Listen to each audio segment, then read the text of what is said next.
Oh, we are live. Yo, guys. What's up?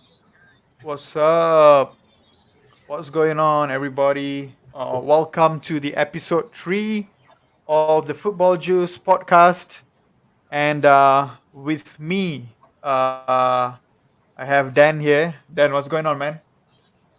Hey, what's up? How's it going? Uh, Not much. A long day at work, but longer time to even wait for Spurs to play. It seems That's true, the you know. minute. Yeah, I know. Like Yeah, because can't can't even remember the last time that they played. Can you hear me? Okay. yeah, I could hear you. Yeah. Okay. Obviously with like the COVID situation and a few of Hmm. our first teamers Yeah, having the virus, right? Yeah. yeah. A lot of our games are being postponed at the moment. I think the next one in the Premier League has been postponed. The one against Brighton. Brighton one, yeah. So, mhm.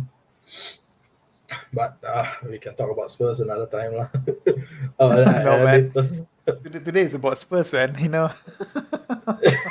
No, I need to talk about the guy on the thumbnail.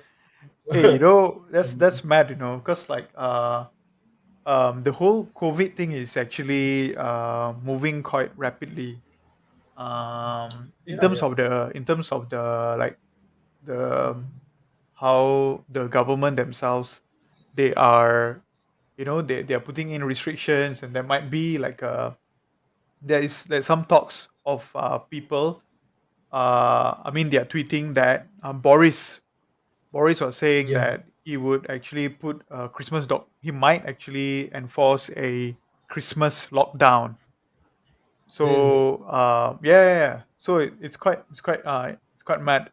Yeah. So like for Spurs, I think that's why when it all came during the same time, I was like, oh man, are we gonna go back to the how it was though, without fans and all that? But from Yeah. what I'm hearing, apparently now they need a COVID passport, a COVID vaccine passport before entering the stadium. So I I see. was like, Okay. yeah. So I was like, what? You didn't have that before? Yeah, So and all then this while, like this guy's been going in, like we just got a like few how it thousand every was. time, every Yeah, weekend, like like going to 20K, games 30K. and Yeah, then but the like UK. Hmm. do Yeah, you you were know what's saying? the vaccination policy there? Are they like double vaxxed and all? I'm pretty sure it's the same. I don't think it's very different because it's the same type of vaccine, right? Either it's Pfizer. I think the UK it's mostly Pfizer or Uh-huh. AstraZeneca. I'm not sure. Yeah, Okay. yeah. Yeah, but like So I think it's yeah lah, quite. it's like uh quite surprising to hear that like now only they are beginning very strict testing for people going into Yeah, stadiums. Like yeah. very very weird lah. You Yeah, it's quite weird because like in this part of the world, we are we are very very safe. I mean, in terms of reasons, right? It's very limited here, like in terms of mobility. But the people are not happy there. They are like, oh, screw Boris, yeah, and like a lot of we people don't are like there. Boris and all the memes and all that coming out. But I'm like, but the rules are not. It's the same. I mean, it's the same like what we do here. So I don't know. It's just different culture, different culture, I guess. Yeah. So it affects Mm, the football part as well. Yeah. yeah. Yeah, man. So yeah, I mean, like this week has been crazy. In terms of football. Um. Because of the football that's been going on, like it's coming thick and fast, right? Like every 3 days is Yeah, football, it's right? Christmas break. Um, and there's a lot of football. It's nice for fans because they got a lot of football to catch up to. But for the players, not easy. Yeah, already like so many players are like even for Arsenal, right? I'm hearing like quite a number of them are injured right now, and for Spurs, it's quite unfortunate. Yeah, because of the COVID Uh, case and all that. uh, I mean, like, I miss watching my team play lah. Okay, like you look at the last game lah, against Yeah. Norwich. Like that game Mm. was, it was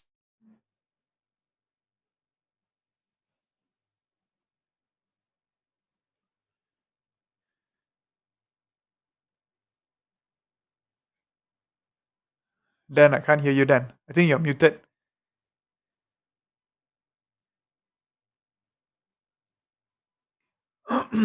Oh, Dan he'll come in again.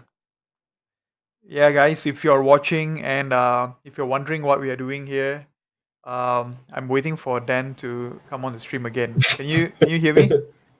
no. Sorry, I something wrong with my computer. My browser keeps like switching off. So like, Oh, is it that? may happen again lah. It may happen again. Okay, but Okay, okay. okay. No worries. So Spurs won 3-0 against Norwich. It Yep. was a interesting game because like we didn't really 3-0 was a very flattering scoreline because Yep. I feel like Norwich they outplayed us at like certain moments in the game. It's just that we had the players to like deal with it, Mm-mm. and we had the better players in front of goal rather Yeah. than we got Kane, Mora, Son versus Mm. Pookie, and who else? Who is that guy on loan on Chelsea from Chelsea? Oh, The Scottish guy. You know what I'm talking about, right? yeah. Can't remember his name. Hey, I want to ask you, did Brandon Williams play for Norwich? Oh yeah, he did. He played He at did? left back. Yeah, Yeah, he I but didn't watch the like game. yeah, but like no, but I can see slowly lah, improvements in like the way Conte wants to play. Like Mm. I think like what usually like we play with I'm saying it's a 3-4-3 with Lucas Yeah. on the right, but Lucas will like drop in to receive the ball and then interchange with Son or maybe Mm-mm. Regulon on the left side because the Mm. right side, right? We were playing Jafford Tanganga, and he's not really like a attacking minded lah. He's more defensive Mm, minded. mm, mm, So mm. like all the play came on the left lah. So that's where most of the attack came from on the down the left.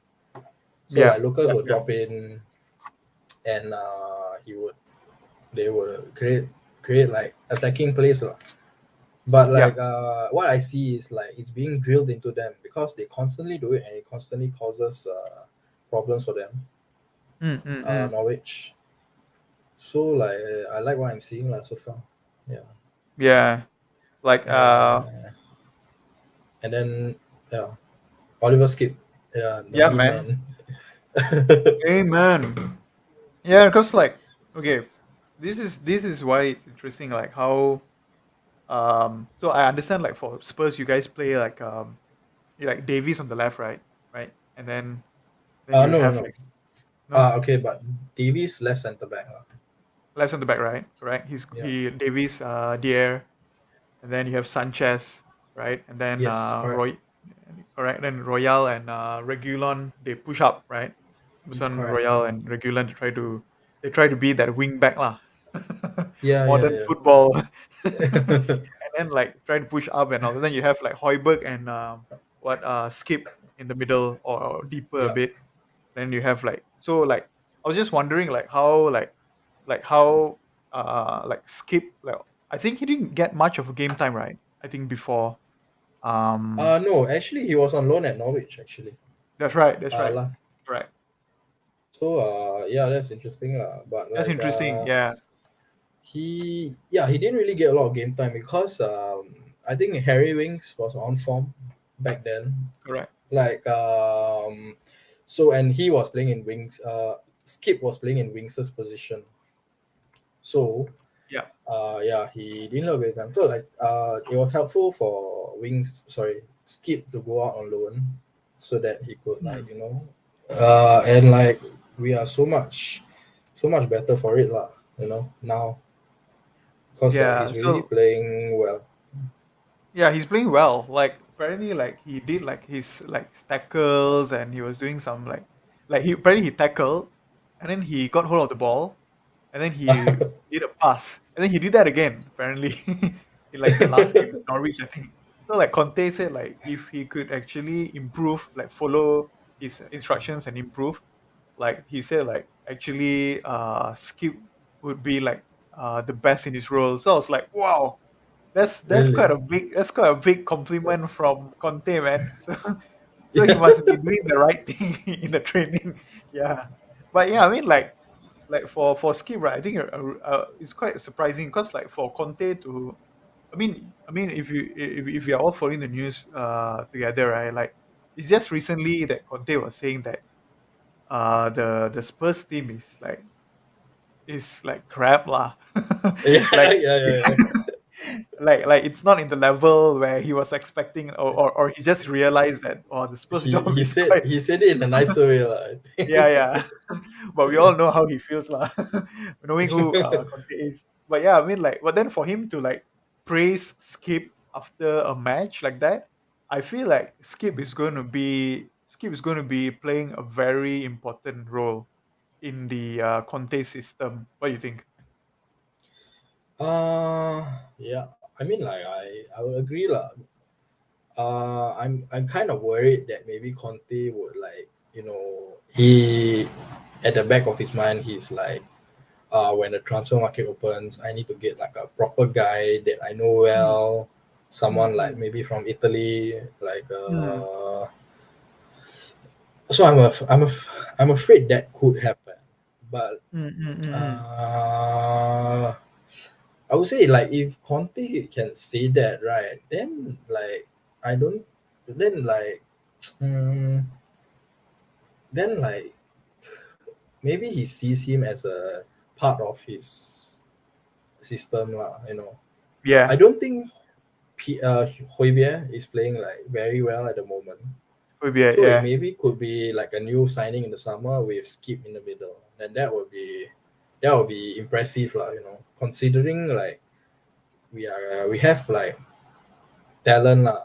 Not mm, say talent, mm, but we have like squad depth in that area, mm, mm, mm. you know. And someone like Yeah, Højbjerg, where like he's really like a warrior lah, and he's really loved by Spurs fans, but he has a bit of like limitations lah. yeah, But Skip at the moment is performing like way past expectations and even like that's outperforming right. Højbjerg. Yeah, Yeah. absolutely. We got a comment here from Ruben, right? Oh god. So we have to, What? because it's about Spurs, right? He said, "What about Deli Yeah. Ali? Man like Deli, man. Like where is he? Where is he? He's a Where model is now, I he? heard. He's on the bench, man." Yeah, he. I saw like I think like during the game like there was a shot of Delhi like on the bench. He was pissed. He looked damn pissed. But I think like Yeah.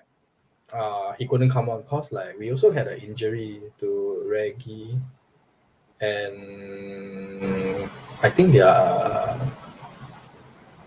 think who else? One more other guy. So like Conte couldn't like rotate as much as he would have if like the squad was fit. But like Delhi at Yeah. the moment, he's like really like he's like lost his way lah. I mean, I've spoken about him lah. Mm-mm. He really has lost his way since like he broke Yeah. onto the scene. Yeah. Then I don't know what he needs to do because like I don't think he really fits into the Conte system because I don't think he can play central midfield. He needs to play higher up because uh, he's a good skiller. Mm. Okay, he's not a good skiller. He has his moments when he like can take past the ball plus players, and he's Mm. got a good shot and quite good finishing. Mm-mm. But I don't see him as like playing like up front in the tree lah, the 3-4 Mm-mm. tree. If he does Yeah, right, he has to like he could replace Mora, but Mora that's right. is also doing, or replace Son, or even Decent, like right? replace Kane. It's pretty decent. Huh? Mora is quite decent. Like Mora is he's decent, yeah. okay. Decent, yeah. But yeah, I really don't know what he needs to do lah. Because like I'm sure like I'm sure like further down like the line, right, Conte is gonna like talk about Delhi lah, because it's Mm-mm. inevitable, Yeah, and we'll see lah what he thinks lah, dissect lah what he says. But yeah. like I don't know what his opinion is about Delhi lah. But Mm. like even like Jose Mourinho said, like Delhi was a lazy trainer, so there you have it lah, Yeah. and It's there's no interesting. room for laziness. Yeah, especially with Conte, he'll give a kick up your ass, man. Like he'll not. I think you know the interview where I think it was Andre interviewed Conte. I think it was one of those interviews. Where Henry, Andre asked like, yeah, Andre oh, okay. interviewed Conte, like one of those interview Oh, like okay. with BT Sport or Sky. Then like he was saying like, hey, you know what? Like, what would you do with players who don't follow instructions or have a different attitude or attitude they don't like? He said he will kill them. Mhm. Then Andre is like, ha, ha, Okay. ha, like, oh, like like when he laughed, right? He thought that he was joking. Then Conte did not respond. He didn't even. He was like, yeah, like I'll kill them. Wow, like okay, we should end the interview now. Yeah, but Yeah. like you can see in the fella's eyes, the guy like Mm-mm. really is intense. Martial to Spurs in January, please lah. Yeah. So context is key, right? Like Okay, so yeah. apparently, so today the agent told Sky Sports that Martial is he desires to leave in January in the winter transfer. So Mm, I mean, from a United perspective, it's like it's sad lah, cause I'm actually I wouldn't say I'm like a huge ass like Martial fan, but I love Martial because like I feel like among all the strikers, including Cristiano, I think Martial is probably the best in holding up the ball, right? Like okay. Yeah. under intensity and under like intense like physicality. Like if you press him right, he could still hold on to the ball. And when he runs, he's not like Rashford. Like Rashford, right? He kicks the ball first, and Mm-hmm. then he runs. He chases the ball, and from the wing, right? Mm, Like for Martial, he runs with the ball, yeah. right? Like and the ball is like stuck to his feet and those kind of things. So I feel like with that tech, Martial it's really a waste lah because like if you guys remember, I mean to those of you who are watching also, like if you guys remember when United lost to Spurs, I think it was last season that The 6-1. yeah, the 6-1, right? And then Martial got a red card. Like Yeah, yeah. ever since that game, like Marshall disappeared lah basically. Like he vanished. Yeah, so like but before that, right? Before that game, throughout the season, the post lockdown, the season where nobody was there in the stadium and all that, Marshall was doing bits. Like it was really, really good. Like all the his link ups with with Rashford and all that.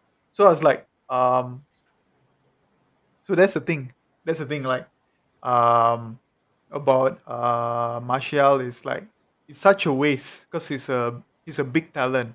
But would you take him though for Okay. Spurs? He was what, 1995 is it? He's about 26 now. Yeah, yeah, yeah. Wow, he's is he actually 26? Let me just Google. Would I take him? When United first signed him, I was quite like impressed because Mm, I mm, watched Monaco a bit lah, mm, and when I think Monaco played Arsenal in the Champions League, Mm. and Martial. Okay, wait. I don't know. Monaco like won against Arsenal in the Champions League like 3-1. And Martial like really, I think he he played a crucial role in that game lah. So when United got him I was like quite impressed. But like it seems like yeah, it's not gone well for him lah. You know, would I take him though? I would say like hmm, we need squad depth at striker lah. To be honest, I mean if we get a good deal right, just take lah. You know, Yeah, like but it also depends lah because I'm not sure what his wages are also, and think about Levy also. You know, like he looks for player celebrated, player like value lah. So he's like the wrong side of 25 already, so his value is yeah, gonna keep going down lah, unless yeah, he yeah. really performs like very well lah. You know, but would I take him? I would say like I about 60% take, 40% don't take. Buy another player, get another player. Yeah, I think if Martial, if okay, I don't think Martial is lazy, but I think he if he ever needs to be part of a Conte system, I think he needs to really change how to say the way, because Conte likes a bit of aggression, right? He has a bit of the Yeah. aggression and he has a bit of the counter pressing as well. And Would you say Marshall is aggressive? no, he's not. But he's not lazy also. I think with Marshall, it's really about like forming a partnership. Okay, let's say if he's in Spurs, right? It's really about playing with partnership because he's not a lone target man. He's not a target man kind of striker, right? He's not like a lone striker like Torres used to be, right? Like up there Mm, alone in the you know alone in the penalty box.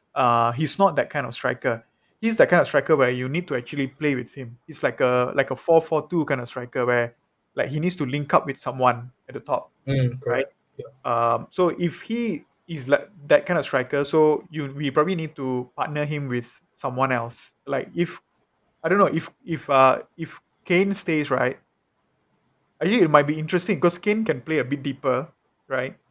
Yeah. And can play like a false nine, and then he can feed the ball to Martial. Honestly, I think it could work. Only thing is like, will Conte see the value in that kind of game? Like when he sees Martial, right? You see how Martial is like, he's like very chill. He's like a bit of Berbatov, if you remember Berbatov. Obviously, you Yeah. do. Yeah. Yeah. Yeah, Of course. but he's very similar to Berbatov, honestly, because Berbatov is not the Mm, fastest, right? But Martial is yeah. fast. It's just that Martial, he needs probably if Conte is playing him, Conte just need to like tell like, hey yo, like you got to go and try to get the ball for yourself. You cannot wait for the ball all the time, right? Mm-hmm. But what Berbatov is very good with, like he can poach, and he's very good with ball control. It's similar traits, right?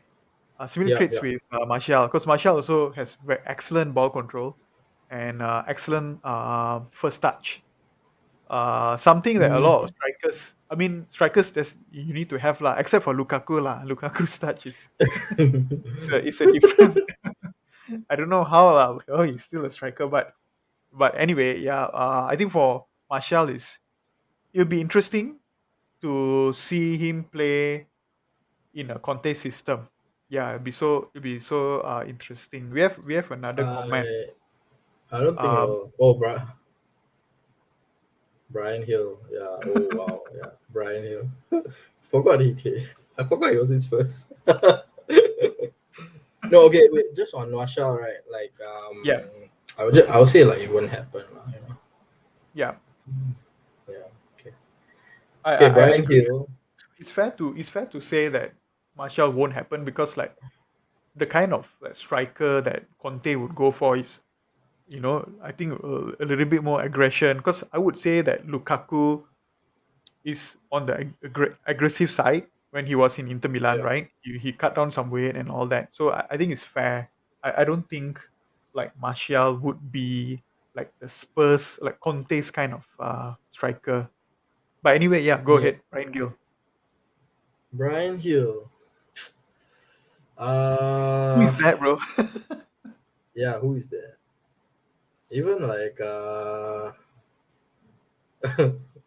well, I don't know what to say about him actually. Like Mm, I've we've only seen him play like he came on during the North London derby, then mm, he mm, assisted like Son's goal. mm, Other than that, right, like it seems like he's yeah lah, it's kind of true lah, it's being wasted. But or maybe we are not seeing his true potential. Maybe he has to work on his some yeah, of his training lah, you know. yeah, And also like I think what is not helping is Brian is kind of like something that we've been missing lah, you know, for a long time. No, something we mm, have not seen in the Premier League for quite a while, which is a yeah, traditional winger, yeah. you know, the left-sided Mm, left winger attacking winger. uh, who doesn't really like get into the box, but like, maybe a better crosser than he is finisher lah, you know. Yeah. So like because of that, right? Maybe he doesn't really fit into the Conte system because we don't play without wingers anymore. We play with like wing backs, right? And like you talk Mm, about wing backs, we have Reggie, we have Sessegnon, we even got like Davies, to a certain mm, extent, Davies. Okay, but mm, yeah, mm, mm. Brian Hill. I don't. We need to wait and see lah because he's still young. You know, we Yeah, paid quite a bit of money for him. that's We right. swapped like Eric Lamela for him, and uh, oh, no, it's too soon to say that he's a waste. We haven't even seen him play much. You know. Yeah. Um, talking about Eric, Spurs missing Eric Lamela's player. What do No, you what think? we're missing is Eric Lamela's aggression. You know that guy. I saw on Twitter the other day. Like, imagine like Conte and Eric Lamela in the same team. Yeah, as in like Conte managing Eric Lamela. You know, I Dude, I no, hated him, I man, can. Lamela. Yeah, you know, he's the kind of Bro, he's player a that dirty player, bro. He's a dirty he's a player. damn. He looks like a bit of a model, but he's a street thugger, I would say. He's really a street thug.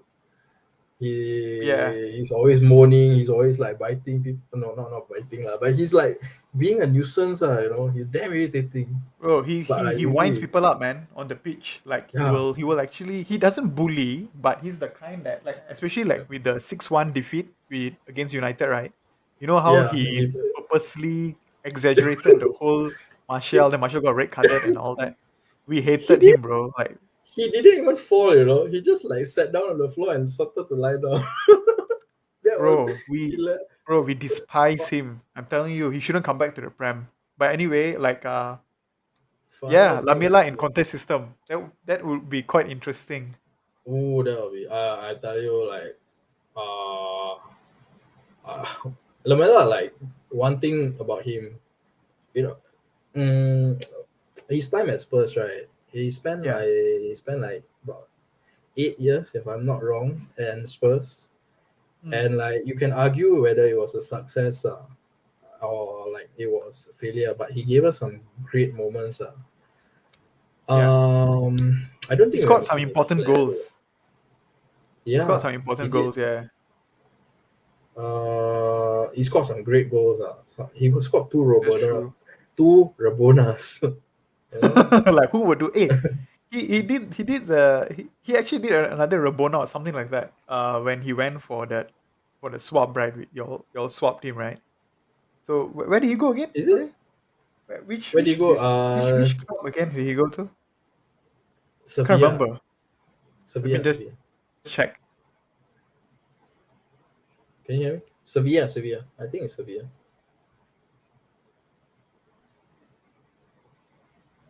Really, like Yo, it's interesting. you can. Can you can you can you hear me?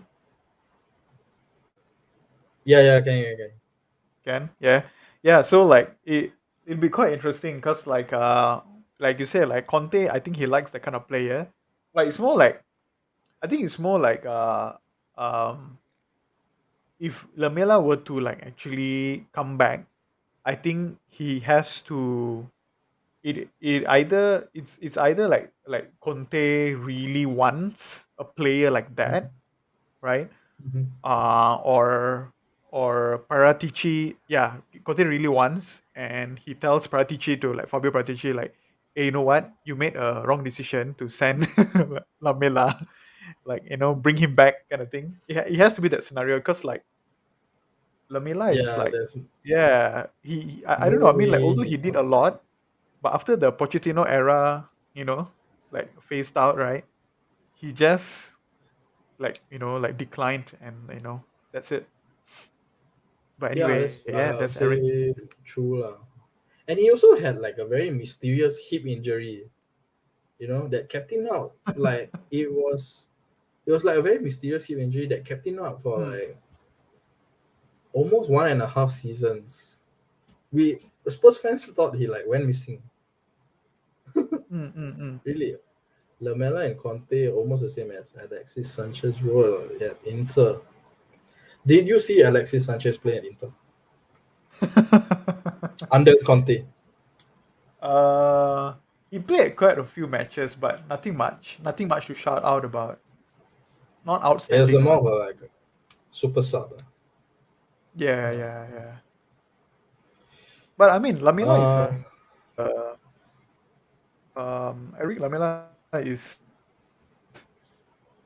if you know how to play. I mean, if you like that kind of player, like I mean, Mourinho loved him, right? yeah, yeah, Because he has the same attitude with Mourinho, same thing, yeah. yeah.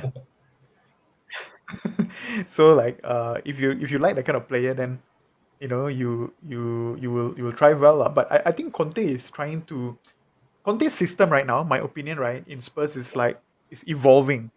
It's becoming like he's trying to fit the way the players play in Premier League, because like the Prem in during the time where he was managing Chelsea is different than the Premier League now, right? Because with City and all that, right? With City and Liverpool and the way they are playing right now with high intensity, it would be. I think Conte just trying to set up a team that is really able to, to tolerate no nonsense lah, to tolerate the kind of intensity. So like any players that he's going to bring in, it's got to be like a, a player that can really thrive in immense intensity, like those kind of players. Yeah, Mm, I think Conte is probably looking for the kind of player. That means like yeah, Deli Ali. That means Deli Ali would not be playing center. but actually, to be fair, right, Delhi's stamina is actually very good. You know, I would Oh, say that's it's true. one of the Yeah. top. Yeah, Mm-hmm. but yeah, intensity is one thing, lah. And like Mm-hmm.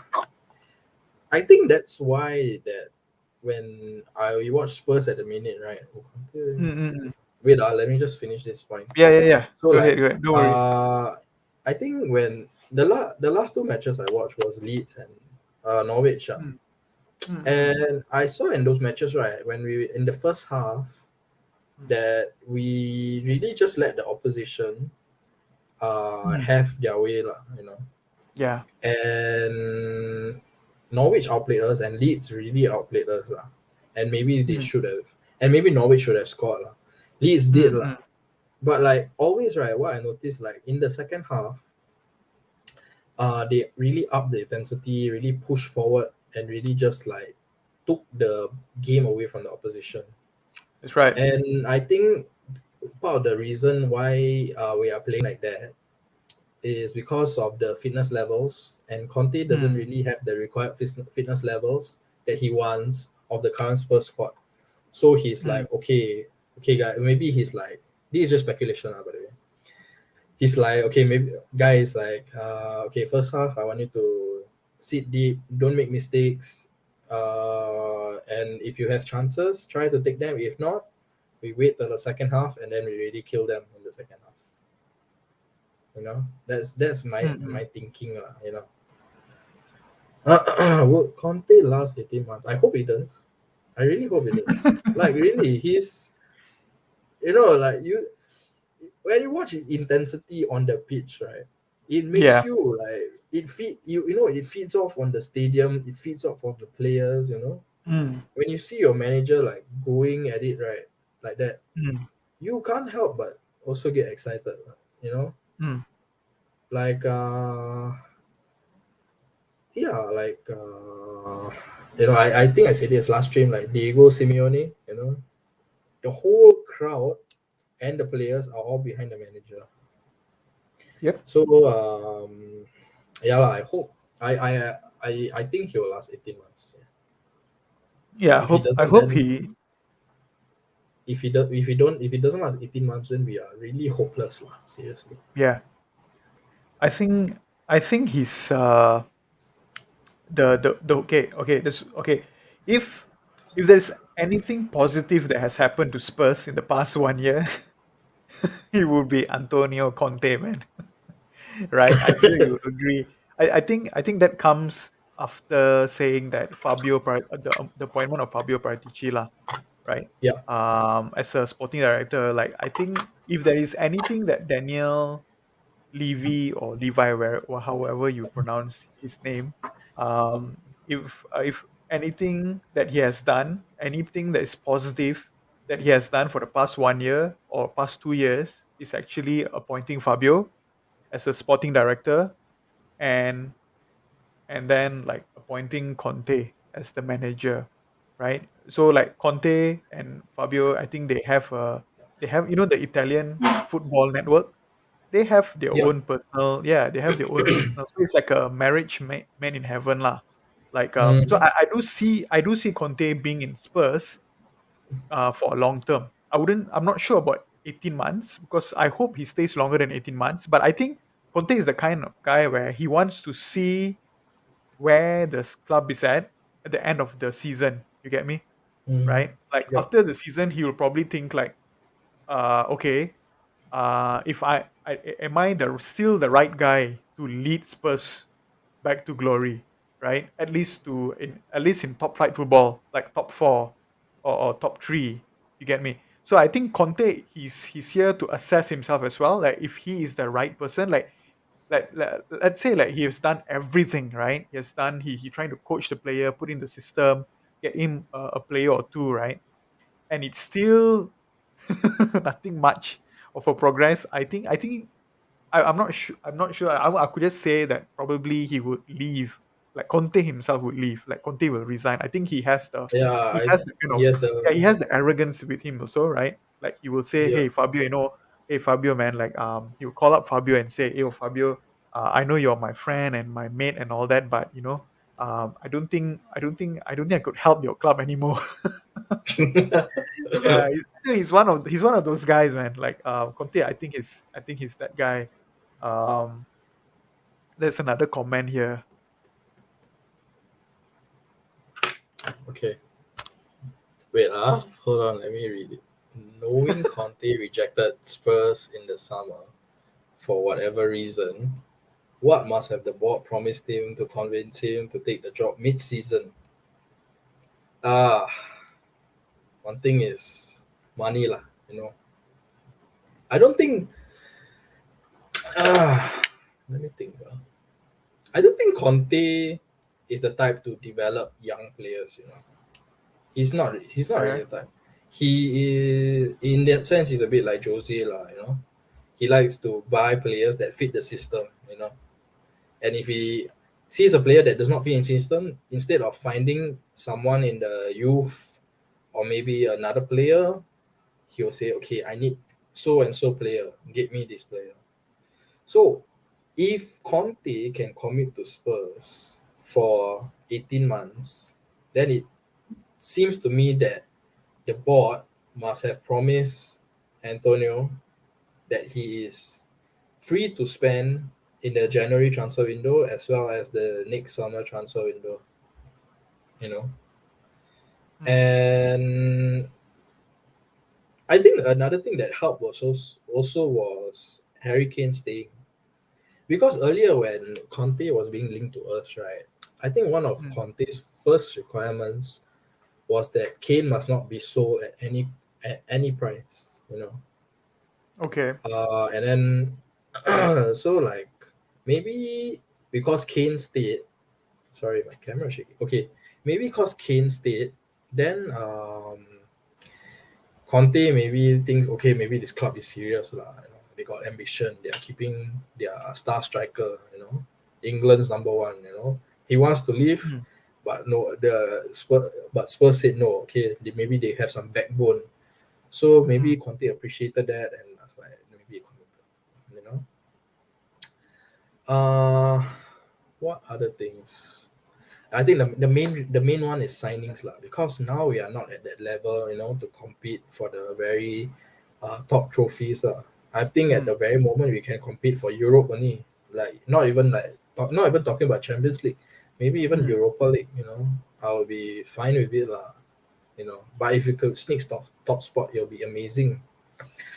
But you know, it's like less than 2 weeks. Oh wait, it's like about 3 weeks to the January transfer window, and I think Spurs would be quite active lah in the transfer window. You know, there are some we need a bit of squad that at striker because Kane is not firing, and the only like striker that we have is recognized striker would be Dean Scarlett. You know, come on lah. Yeah, I'm hearing I there's a lot of like rumors around Dusan Vlahovic, you know, Yeah. And from Brozovic, right? Brozovic from Inter. I think Vlahovic is from Fiorentina, is it? I'm not sure. Okay, wherever he's from, Yeah. like you know, we definitely need some squad there, lah. Especially in the striker. Then we'll see, lah. You know, Mm. Inter Milan, Brozovic. Vlahovic is from Vlahovic is from guy is yeah, he's from playing in Fiorentina. Fiorentina. That's right. Okay, yeah. So yeah. So Yep. final answer is promise of new signings. Mm-mm-mm. Yeah, most likely. I agree with you. I think it's really it's really it's definitely signings lah. I mean, what can Conte because the main reason why Conte left Inter Milan as well is because of signings. Because the Mm. board told Conte that hey, we are not able to sign this and this player Yeah. because we are trying to maintain the salary system of the club, which is really, really tight due to the COVID situation. Mm. And Conte is like, I don't give a flip. You just get me the player. I need to maintain my success because Conte did well, to be honest, in Inter, right? And then Conte one day he woke up and he told the board, sorry, I'm gonna resign. Yeah. So so knowing Conte contextually like that, right? Him coming to Spurs is definitely it's got to be the signings lah. He's Yeah. more so now, like for him to see all his players like yo, nobody here is is up to the level I want them to be. There's got to be some signings. Is Kane finished? Pep Guardiola will say no. Yeah, Harry Kane team. Like he once said. Remember? Yeah lah. Uh Kane finished. No, he's not finished. You know. He, be, he still has quality. He's like missing a bit of confidence on it. Yeah. And but like he still is uh how do I put it? He's still performing his role that he does so well, dropping deep, Hmm. creating space for other teammates. Really? Really, really. No lah, the Norwich game lah. He He Norwich game. did Okay. okay. Norwich game, the latest game. Maybe not to the best that he could obviously do, like maybe 2 3 years ago, but like in terms of finishing, like wow, he just needs that, that spark. Yeah, I don't think he's finished lah. He's that far I from finished. agree. That I I don't agree. think Yeah. anyone would agree that he's finished lah. No lah, he's not finished lah. I don't think he's finished, Hmm. but I also feel like Kane is like you can. I mean, like, come on, you just won the Golden Boot last season, right? How can you just switch it off like that? You can't just simply Exactly. switch off your form, yeah. But I think Kane has I think he has a personal agenda. Honestly, feel like he, like you say, like confidence. But I also feel like Kane is processing everything. Like, imagine, like, imagine for the past 1 year, like there's like Mourinho, and then there's like Nuno, and then now there's a new manager. I think he's processing everything, and like he's supposed to also go to City, and then he's processing that as well. I think mental health really plays a big part for especially elite players. Although like we could say like no matter what you still is a striker, but I think for Kane it's a unique situation. I think it's a unique Do you situation where do you think he's deliberately underperforming? yeah, yes, I Really? yeah, yeah. I honestly So feel that he's yeah. I think he knows that. Obviously, he knows he's underperforming, and I think he deliberate. Okay, he loves Spurs. Okay, but come on, like he wanted to leave Spurs, right? And he wanted to leave Spurs, and he got forced to stay in Spurs. And for him to actually be a thick skin again and all that, I think that would have probably killed his pride a bit. And he probably feels like, you know what? Um, it will probably take a lot from me to perform at the same level again. Like he could do that, he could do the same thing, but he probably needs that same motivation. So I honestly feel he feels like he knows that he doesn't have motivation now. Like, come on, like, do you want him to win the Conference League? He himself said like he wants to go and play for the Champions League, right? But right now he's actually playing for the Conference League. I mean, no disrespect to Spurs lah, because I love watching Spurs as well, and been following Spurs like during Berbatov times and all that. Um, Jermaine Jenas, all these guys. But for me, it's like for Kane, right, to now play in the level is really because he's playing out of his love for Spurs only. If you follow me, he's not playing yeah. for an ambition. So I think when we him in put him into that spectrum where like to ask him back again, hey Ken, actually why you playing for Spurs, huh? I don't think he could give a straight answer. He could just say he loves Spurs because that's what he said on his Twitter, so right? I think he said like I love Spurs and I'm going to be here, and that's it because he loves Spurs. But after a while, right, you cannot be just for love, lah, right? There has to be Mm, like some kind of ambition that you want to achieve, like what you want to achieve. So I think he lost it, lah, and he has mm, like deliberately like, you know what? There's nothing really to play for here. I'm just going to do what I can do, lah. I'm just going to do whatever I can do, like just play moderately, just play enough, lah. Because even if he scores a lot of goals, right, it's not like it's going to get him anywhere. If that makes sense. Yeah, I mean that's my mm, view, lah. That's my view. the- Because I mean like imagine you're Harry Kane, you're the Harry freaking Kane, and the man for England and all that. Then Scully he's playing for the Conference League and like he's so pissed right now. I get it lah. I get what you mean. Yeah. Hmm. Can Spurs win the ECL, the Conference League? No, No, no, I don't think we can. I really don't think. really.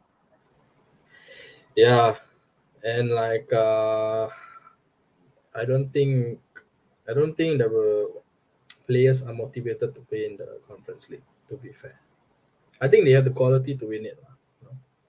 Yeah. But Okay. Fair.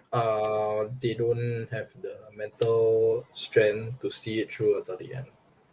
You know, the Conference League has almost become like a meme. Like if you win it, like it's a bad thing. You know, do you know? It's Yeah. like Yeah. Yeah. I don't want to win the Conference League. It's That's true. That's um true. I get what you mean. like you know like to a lesser extent like the Community Shield. You know, if you Yeah. win it, like so what? You know, it's like a friendly. You know, it goes to Yeah. charity. You know? Yeah. It's one of those. It's one of those. If you win, you will still get a lot of like people trolling you. Yeah, yeah, yeah. Like I feel like there's no pride in it. winning a conference league, which is Yeah. connected to what Roger said, bro. Roger, Mm, he took a dig, bro. Like that was really funny because like after Leicester lost to Napoli, right, 3-2, I think, and then like he realized that okay, he's now going to be demoted to conference league. yeah. Then the Correct. journalist asked something, then he responded, like, to be honest, to in all respect or in all fairness, along those lines, he say like, I don't really know what's that league. What is what is this league all about? He actually said that, no. I'm like, yo, it's either he genuinely doesn't know like what is like Wokeism. who actually competes in this league, or he feels like what's the point, right?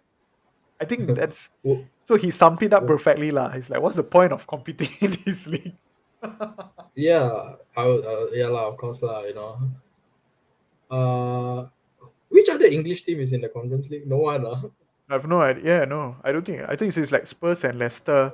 No, I think from a Rogers Oh, point of view, right? I think it's because of the like the obligation to play, and you have like this many players who are fit, and you are trying to survive in the Premier League, but you still have to play the Conference League, right? So it does not make sense for him to like, oh yeah, I have to play the Premier League, but I also have to play for this stupid Conference League, right? So like that's why like Rogers like, what the heck, man? What's this league all about?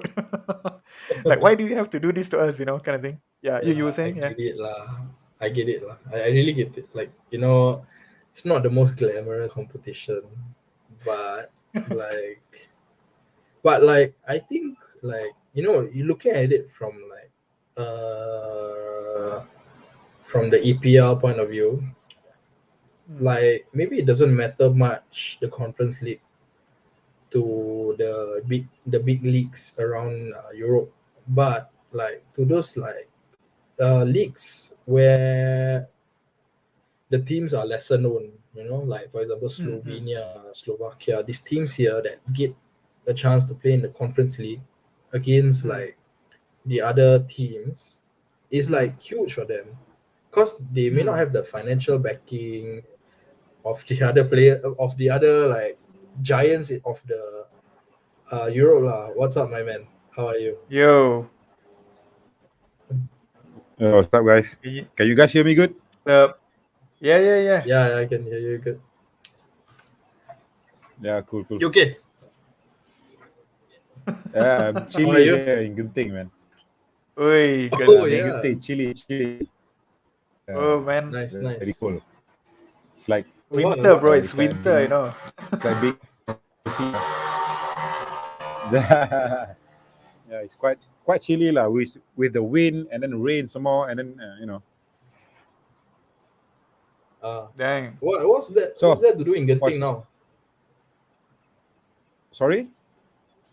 What is there to do in Genting now? um, for kids lah. For kids, okay lah.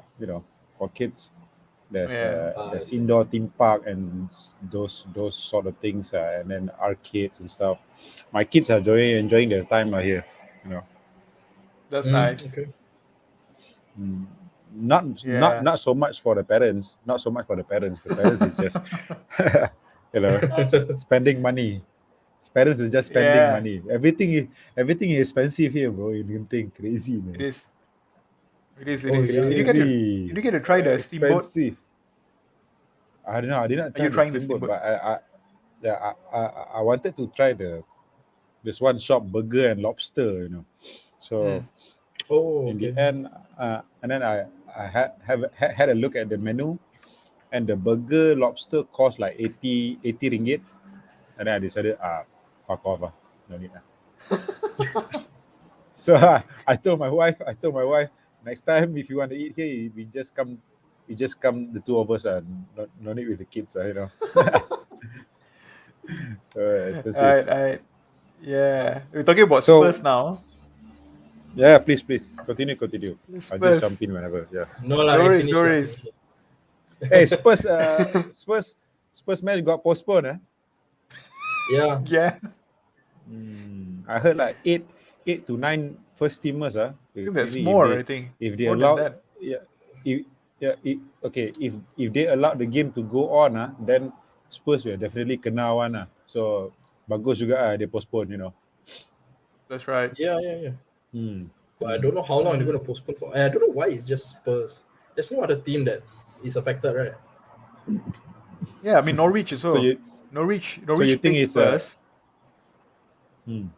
Norwich I plays think it's a Spurs, right? Now Norwich kena already. I think about 4 players are most likely oh potentially positive, and so we are playing. Norwich also. So we are Yeah, playing Norwich Norwich. also. That's right. So that's the thing. So apparently the Premier League committee are looking into it, and there is going Hmm. to be a risk. Our match with Norwich might be in risk lah. So Postpone yeah, being Norwich in postponed trouble Okay. also. Yeah, Norwich is in trouble also. With the COVID thing lah. But yeah, I So mean have like so yeah. have so have to remove all the United fantasy players oh yeah. just to Oh my be god, I just didn't to even be think safe about that. Hey, then you have I to have answer Son. this one I have Son comment, in man. my team as well. Where Okay is lah. Spurs going to finish? Okay, last question about Spurs okay.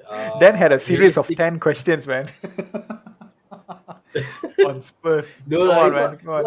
It's not. I don't enjoy it. It's like mm, my my guess is as good as yours.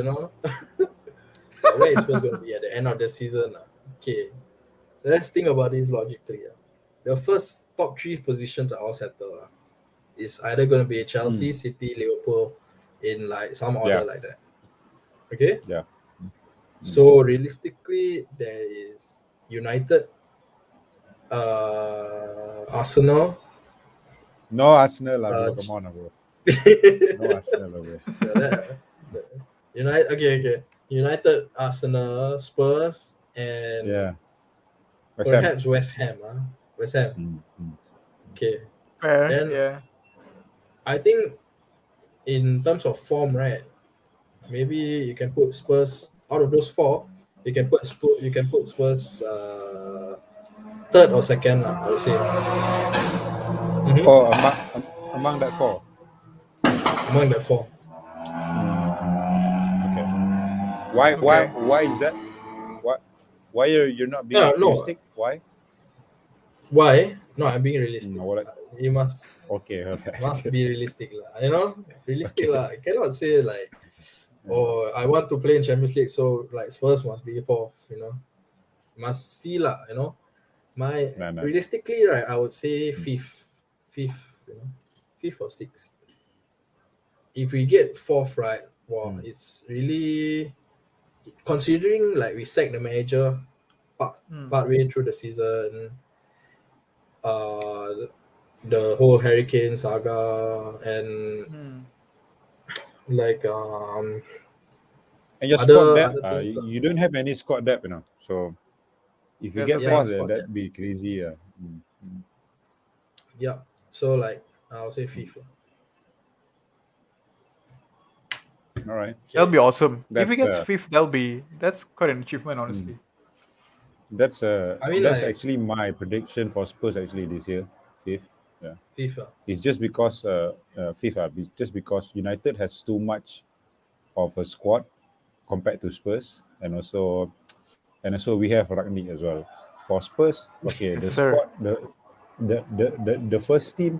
the first team is not that bad, but they don't have the squad. But in this case, they have Antonio Conte. So compare Antonio Conte with Arteta, then I think Antonio Conte will win lah. So Arsenal, susah mau cakap lah. Arsenal, a bit of a false dawn lah. You know, they no, this is being apa orang kata, being objective lah, because Arsenal, seeing them, okay, they've racked up some points, some winnings, but if you look at the opponents that they face, it's actually below top 10. So above top 10, mostly they haven't won yet, or they only drew. So it's quite hard for them now, because recently the Arsenal actually the informed team. If you notice recently lah, before they lose to, what's it called? It's not Liverpool. It's before that. Who is that? Before that, forgot already. But before that, they were the informed team. But who was that? They lost to United, right? They lost. They lost three. They lost United to Liverpool, another team. They lost to another team. They lost to I think they Chelsea. lost three on the bounce. Chelsea. Is it Chelsea? No, it can't Yeah, be they lost. Chelsea. Chelsea, they played early in the season. No. Yeah, did they lose three on the bounce? If I'm not mistaken. Right. Wait, They lost three on the Let me bounce, quickly. if I'm not mistaken.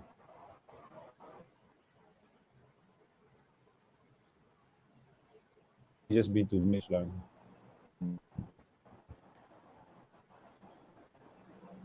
But yeah, I mean, like they won against they won against Newcastle.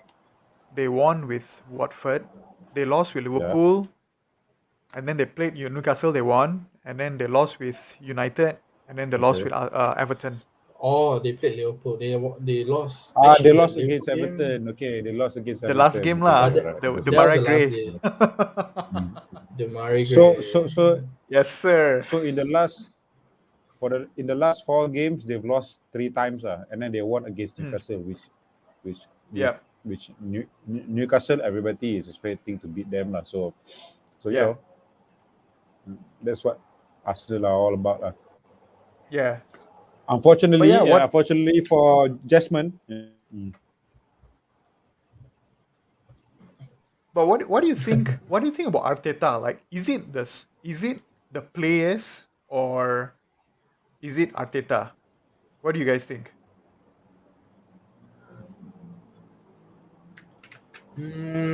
Sorry, couldn't hear you. I think it's the mixture of both, lah. But more so the manager, lah. Also Arteta, right? Yeah, because the players are not exactly. They're not the worst bunch in the world. They have some good players there. That's right. It's just that. What was your question just now?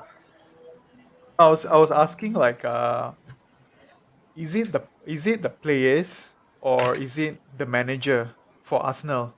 Like, yeah. Okay, no, you continue. So Dan was saying it's a mixture of both. Yeah. So continue, Dan. Yeah, you were saying. I'll say it's a mixture of both, lah. I don't see Arteta as like the. He doesn't. He's not the. I don't really know how to say this except like personality, lah. To be the manager.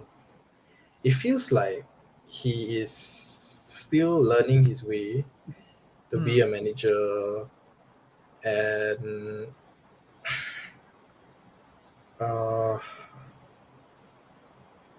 yeah lah, that's basically it lah. He doesn't feel like the Arsenal. That's the thing. Yeah. How can you be learning on the job? I mean, at a club like like Arsenal, you know. That for me, I think Yep. more towards Arteta lah, because I think Arteta Mm, this summer he spends the most. He spends the most mm, out of all the managers, and then if you see his players, Partey, Tomiyasu, and then Ben White, Tavares, Lokonga. mm. There's a few bunch more lah. So to me, I've Yeah. seen like particularly Partey lah. Partey is the big signing, you know, the big midfield signing Yep. who was the one to actually transform the midfield. But Partey is not performing at all. I don't know what happened to the Partey at Atletico Madrid. So Partey at Atletico Madrid was so good. Maybe it's because Diego Simeone. Maybe it's because Diego Simeone. So under Arteta, he cannot do it. So to me, Arteta is a problem as well because okay, and then when you actually trying to find a goal, I've watched the Mm, last two games between Everton and also United. When he wanted to find a mm, goal, he puts on Nketiah. Nketiah has just rejected a new deal, and I'm meaning to say he wants to move. He doesn't want to sign new deal, so he'll be going on free. So mm, why putting someone who is actually not playing? I mean, not gonna be there, not gonna be there in the future. But why not get Pepe on? Because I think, as I remember, whenever Pepe played last season, he was a bright spark, and also he has the mm. technical skills, and he also scores and he also assists. Mm, So what is that about? And then Nketiah, before this, he was never picked before. You know, he was never picked. He was never in the first team, even before the contract saga thing. He was never picked. You know, and then after he rejected his contract, and then now only he started mm. to play. Then so only now Arteta started to give him time. It's like what? So I think I'm seeing some similarities between Arteta and Ole lah. Cuma Arteta ni technically in terms of tactics dia a bit better lah from Ole, itu je lah. You know. So Really? I think You don't Arsenal. think Ole has uh, tactics? You don't think Ole has no, no, tactics? no. Straight away. He Freestyle, yeah, bro. he has no he has, you know, tactics and formation are two different things. He has formation, but he has no Yeah. tactics. Tactics is different, formation is different. Formation, like I also can put formation. So tactics is so much different. Tactic is your first line, second line, third line. That is your tactics. Like Raf always says, why Yeah. he was so upset. Why he was so upset with the goal against Young Boys that we didn't put our ball, that we didn't pass their first ball to them.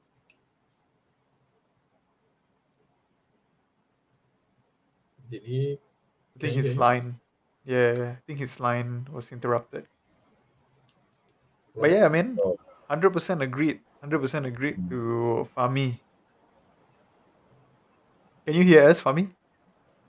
no, please. My network is Oh, not too good okay. lah, so bear with me lah. No worries, no Okay, sure, worries. sure. It's all right. Yeah. Okay, can you give me a sentence to summarize Ralph Rangnick? Sentence ah. Okay. One word, just one word. Rolls Royce. RR, I see. bro. Uh, no Yeah. man. Why? As a United Why do you? as a United fan, it's been long coming lah to actually see his press conferences, his Mm, post mm, match, mm. and then he talks about the game. You know, he talks what we did wrong, why we did Yeah. wrong, what we should Mm-hmm. do in all those situations, and when we play good, what we did well and what we can improve. We've never had Yeah. this under Ole. It's all about Ever. under Ole. It's all about passion. It's all about who wants to get at the end of the cross. What? So this is actually we actually have a coach now. It doesn't matter whether he's the top of the list with the peps and all. Doesn't matter. It's just that he is a coach. We are so desperate to the coach, you know. So we big up everybody who is a coach that Mm. is that is managing our club. So basically, yeah, that's it's so refreshing to see his post match and press conference because before under Ole I never watched. I Mm. don't want to listen to it. I don't want to even look at his face. So now, Mm. now it's totally different, bro. Yeah. That's why we Yeah. like it. Okay. But yeah, I mean, like connecting back to the Arteta question, right? Like, I think for to be fair, Arteta has.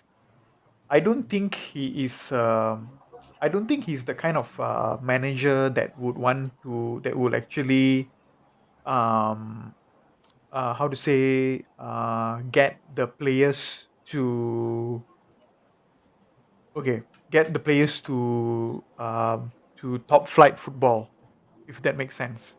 Like Conte, yes, you will say, okay, he could actually bring your players to top flight football. Like, but for Arteta, like I agree what Fami said. Like he has the tactics and all that. He won the FA Cup. He won the FA Cup, right? FA Cup or League Cup? FA Cup. FA Cup. FA Cup, right? Yeah. So Yeah, Arteta FA won Cup. the FA Cup. Yeah. But you Mm. must know that for Arteta, I think what he does is basically he's stubborn, and he's the kind that I actually like he's really fixated to his philosophy, or I mean not necessarily philosophy but to his system. But the problem is the kind of system that he wants to play, because he's too stubborn, right? When he imposes it on these players who are inexperienced, it becomes backfiring, right? Like if because you say that he was an understudy under Pep. Obviously, with Pep, the kind of players that play for Pep, if you compare to Arsenal, different level lah. It's like super. It's different. It's realms, like miles apart. Mm. And Mm. but Arteta is Mm. trying to do those kind of like those diamonds and triangles and fast passing, and like he wants the midfield to control and to have those short passing movements, and on the pass and move kind of rhythm. Those kind of Mm. players, those kind of moves, if you want to impose on inexperienced players, I think it's really tough. Like if you want to achieve something in a short term, right? I think Arteta is more. That's why I say, like, I asked Jasmine. I think it was a few streams ago. I asked Jasmine, like, what would be Arsenal's goal? He said, "We are doing a youth project." So I laugh lah. Like, come on, Did man, he you're say that or Arsenal. Arteta say that? No, Jasmine said that. Even Okay, okay. like, Jasmine, right? Yeah. So like, let me say it's a youth Mm. project. We are focusing on the youth. For me, it's like I laugh lah, because like, come on, man, you're Arsenal. Right? You It's the club, true. yeah, the club where Henry used to play. If you're doing a youth Jasmine project, has been Jasmine has been brainwashed lah, basically. he's not on the stream, so we can say whatever we want. Yeah, but I agree that I agree to the point where I think a lot of fans, because of the FA Cup trophy, they are kind of like biased right now, and they are trying to defend Arteta, because honestly, Arteta, he has to he has to know that his tactics are not good for this kind of players. I think if Arteta, he has a set of players who are able to actually um, cope with that kind of intensity and that kind of movements. I think I mean it might be, I mean, it's not been tested, but I would say that Arteta might do way better than this. But because he poses, his expectation of them is very high, but the system also doesn't match. It's very hard to play that way if you're the young player. I mean, you can be good, but Mm. you're not so used to that kind of drilling. So I feel like it's very hard to achieve anything. So if Arteta stays,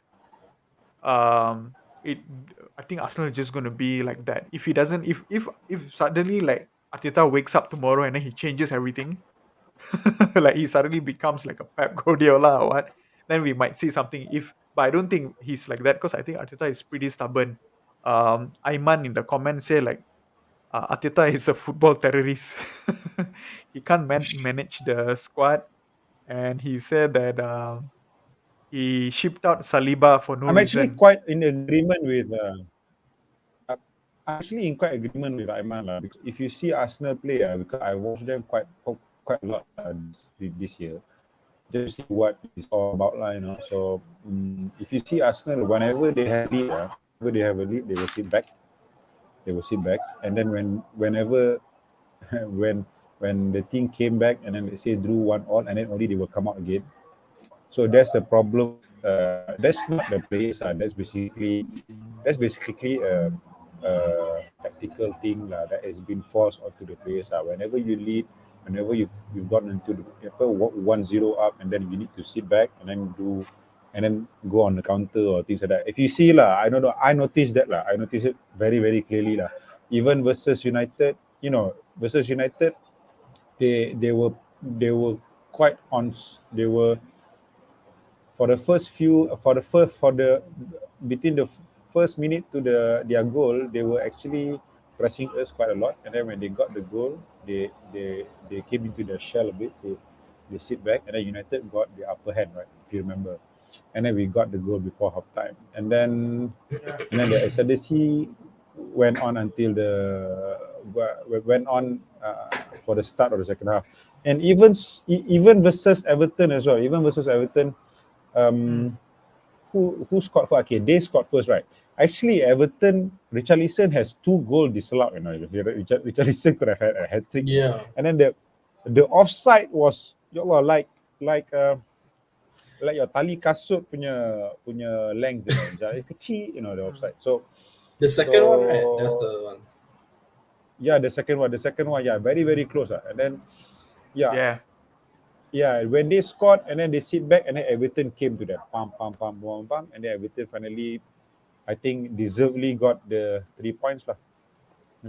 After they scored the second goal, only Arsenal started to play again. So this is not the players, this is actually the managers, me, it's Arteta. To me, Arteta Yeah. is a manager who cannot break Arsenal into that top tier. That's the thing. Yeah. If you give someone contoh lah, if you give someone who is more tactical astute, and also more who can work with a small budget or things like that, that person might be able to at most make Arsenal into a top 4 contenders. But now, no lah. I just think that Arsenal is under Arteta will be only top 10 at most. They will play there lah, top 10. Not Mm. they're not gonna break into the No, what the top 4 lah. I don't think Yeah. the players are ready as well. I think I think I said The this in the player, last the stream, right? readiness of a player, but a true football experience lah. That one can be set. Yeah, That's why mental lah. exactly. So like even in the game, like the last stream, right? I told Jasmine, with United, I think it's all about experience. Like when you play with big teams, um, the how to say the players is all about like how much you can tolerate the pressure, and because it's not like United were playing well, honestly, and our track record was also bad.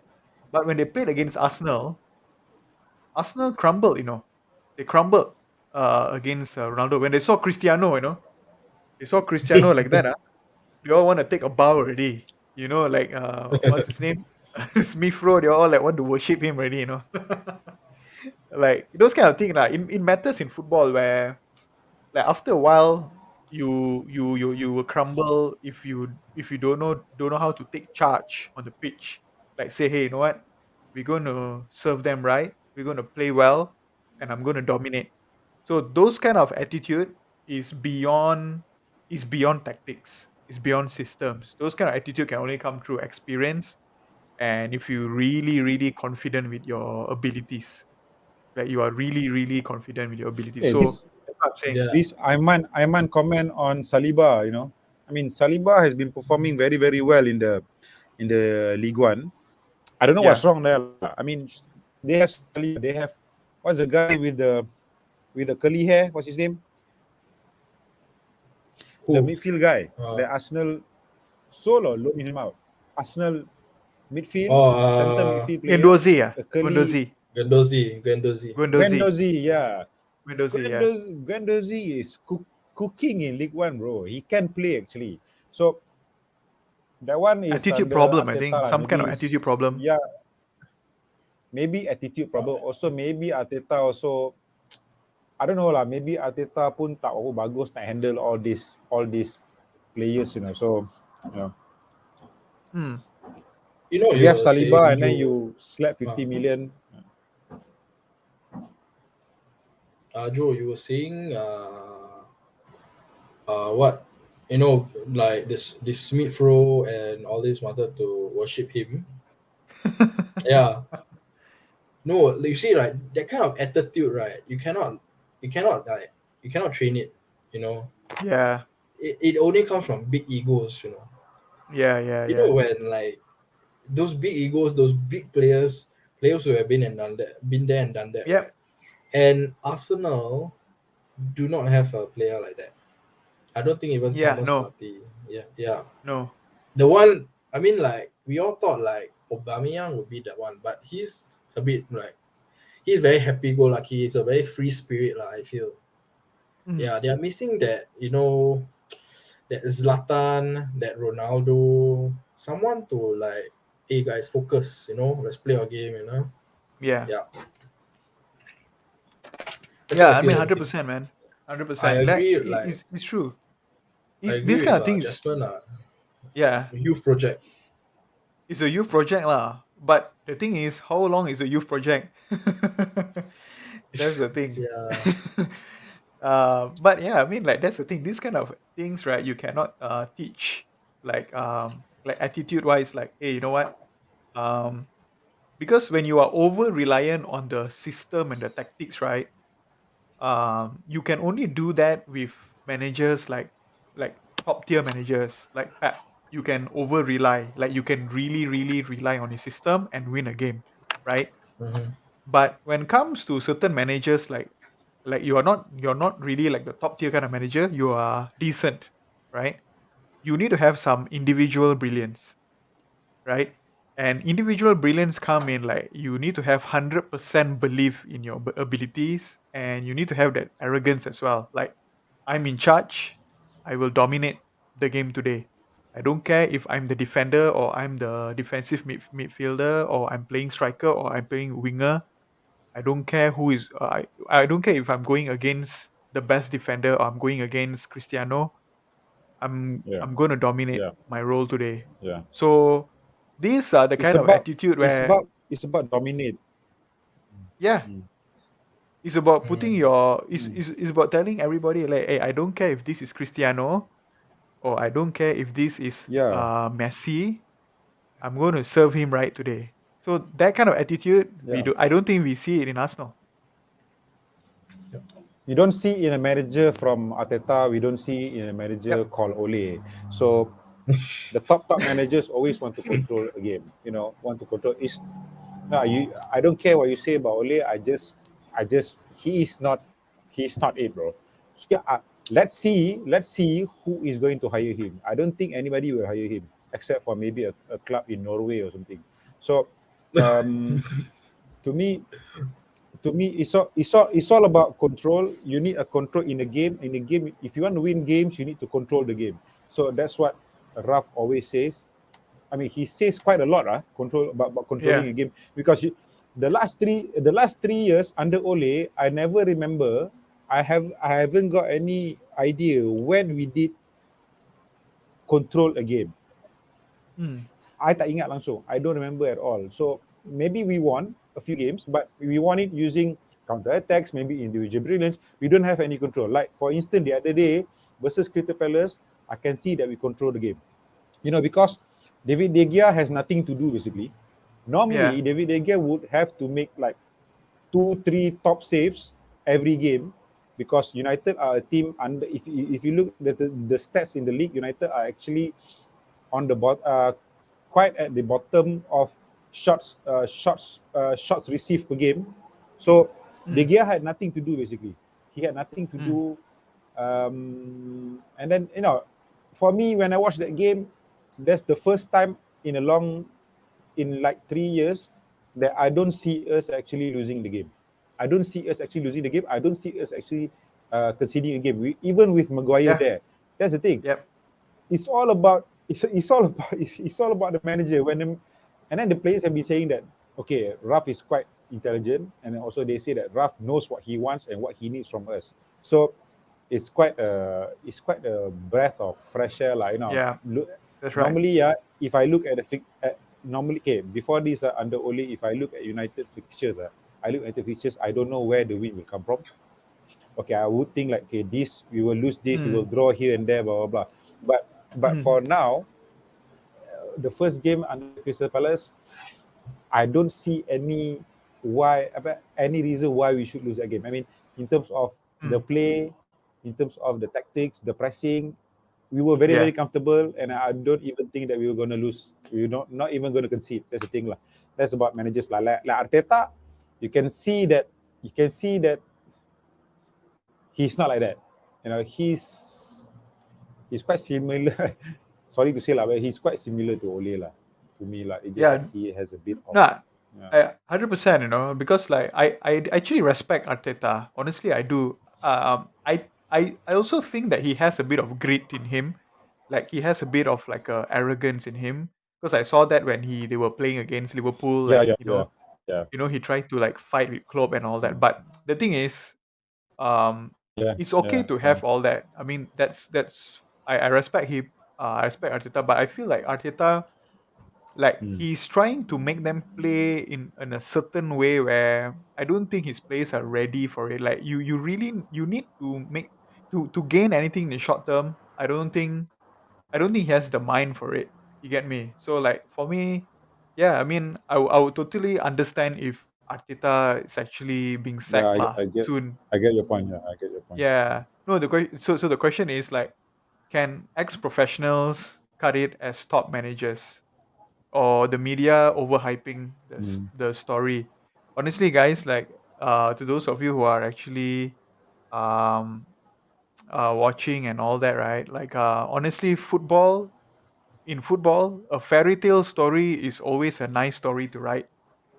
Like Ole, for example, Of right? course, of course. He's like the top legend last Yeah. time. I wouldn't say a top legend, but he for me is a legend. He got us the treble because of his goal.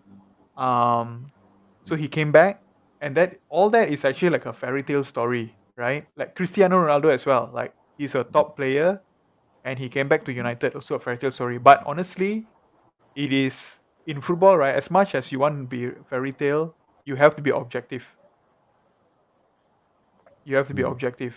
So like for the ex-professionals, right? Like if we are trying to hype them, it's mainly because of the fairy tale like whole story behind how they can do well as a Yeah. player as well, become a Mm. manager. But I think with ex-professional, there's no harm being a manager.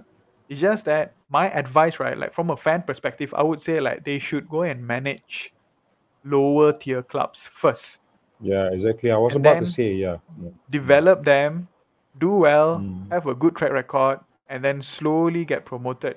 Like don't skip your Yeah. way.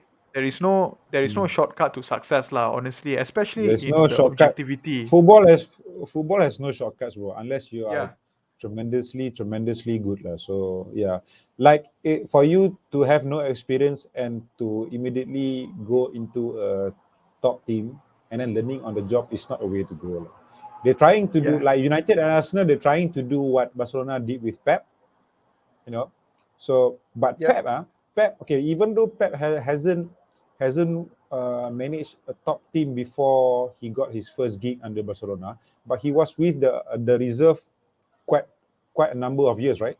So Yeah. they can see a result, The B team.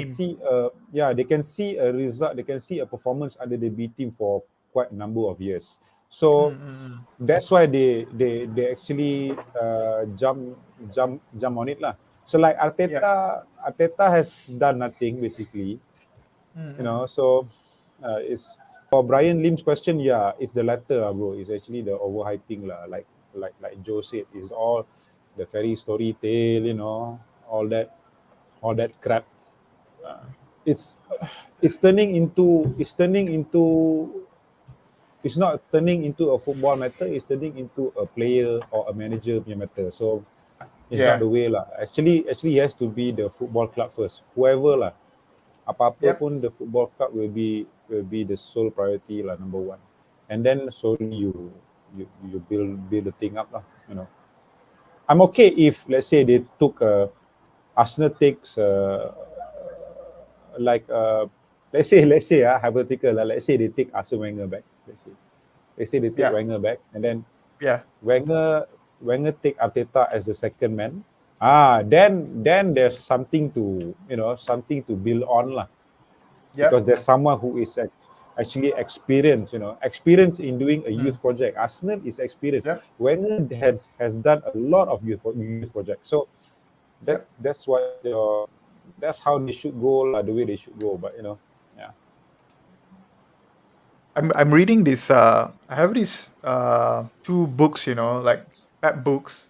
It's called Pep Confidential, and another one is Pep Guardiola, Another Way of Winning. I highly recommend you guys. If you guys are, if you're a football nerd or what, you should go and read some of these books about Pep. Pep, I'm telling you, the guy he actually watches chess game. Like the chess board game. He's actually a big fan of chess, and a lot of his games actually comes from how you play the chess game. So Pep is really one of a kind lah. Like what Fami say, right? Like when Pep actually was promoted from the B team to take on the first team, A team, it's also because someone saw that he has that kind of mind. He's a genius. So Pep is the kind of guy where you, how to say, like, um he's the kind of guy where, although he sort of like got promoted, right? um Let me just remove this. Fami, can you hear us? Oh, Anyway, yeah.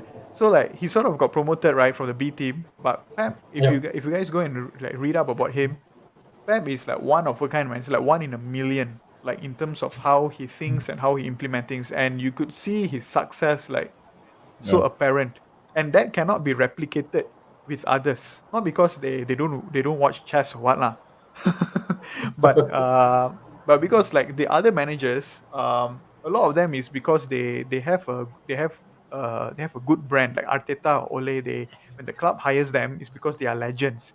It's not because they hire them because they are of their pedigree. You get me? Because of their mind, football mind.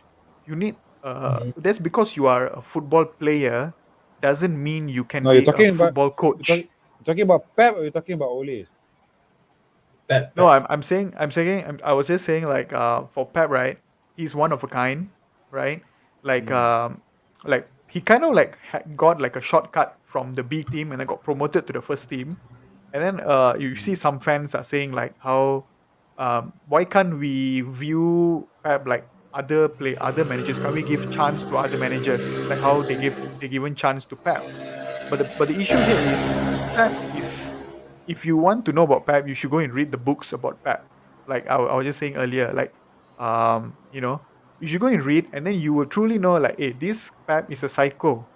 This guy is insane. He's the guy who would who would not sleep, and he would just think about football. And Yeah. he's that kind of guy. He's not like, oh, I'm here to talk about my family or talk about my children. No, I'm the kind of guy who will He, not sleep, and I will call you Yeah. at 3 a.m. in the morning, and I will share with you Ro- about my tactics. This kind of guy. Ro- Iron Robin once tell a story about Pep calling him late night lah, at about 3 a.m. or about 4 a.m. talking about tomorrow's game. Yeah, Iron Robin like Robin said like this guy is just sick. But that's how you do it lah. Ex yeah, managers. mm, Hmm. yeah. But it's not the same with other managers, right? Like, if No, we no, were to no. say, oh, Totally yeah, different. yeah, Pep is not going to be the same as Ole. Pep is not going to be the same Arteta. They have people are different. So yeah, so hmm. Maybe at Barcelona the hierarchy before have seen something Pep during the obviously, yeah, B tenure. Obviously yep, they saw something, and then maybe and then they just you know kept on with the tradition. So they gave him a chance. And then plus, Mm. Barcelona has Messi at the time. Barcelona has Ronaldinho at that time. You know, Yeah. Iniesta slowly coming up, Busquets, Xavi, and you have your Mm. Thiago, Yeah. Puyol is still there, Dani Alves. Oh, that's just an outstanding team at the time. So Yeah. to compare Pep, to give chance to Arteta and Ole, it cannot be like, you have to be number one. You have to be football reason first. If he succeed in that football technical interview, then only you go to the others lah. So Pep Yeah. succeed in that technical thing, but Ole and Arteta just not there lah. Ole uses football manager, for Christ's sake, man. So it's not it lah. Oh man, it's such a yeah. Mm. But anyway, yeah. I mean, this is You the know, thing about like yeah, malu, yeah. Go ahead. malu. Yeah. No, malu, malu. It I'm just saying, malu. I mean, like, even if you use Football Manager, right? Just don't go and tell it on the interview. Exactly. No, exactly. Tak payahlah cakap. I Yeah. think a But lot of anyway, manager yeah. I does mean, that, but you don't have to tell it in the media lah. I think during his time at Molde, right? There's there's a cameraman along with him, showing showing clips of him in front of computer playing football managers. Actually, what, bro? What? oh man, it's mad. Yeah, but yeah, actually, Mm.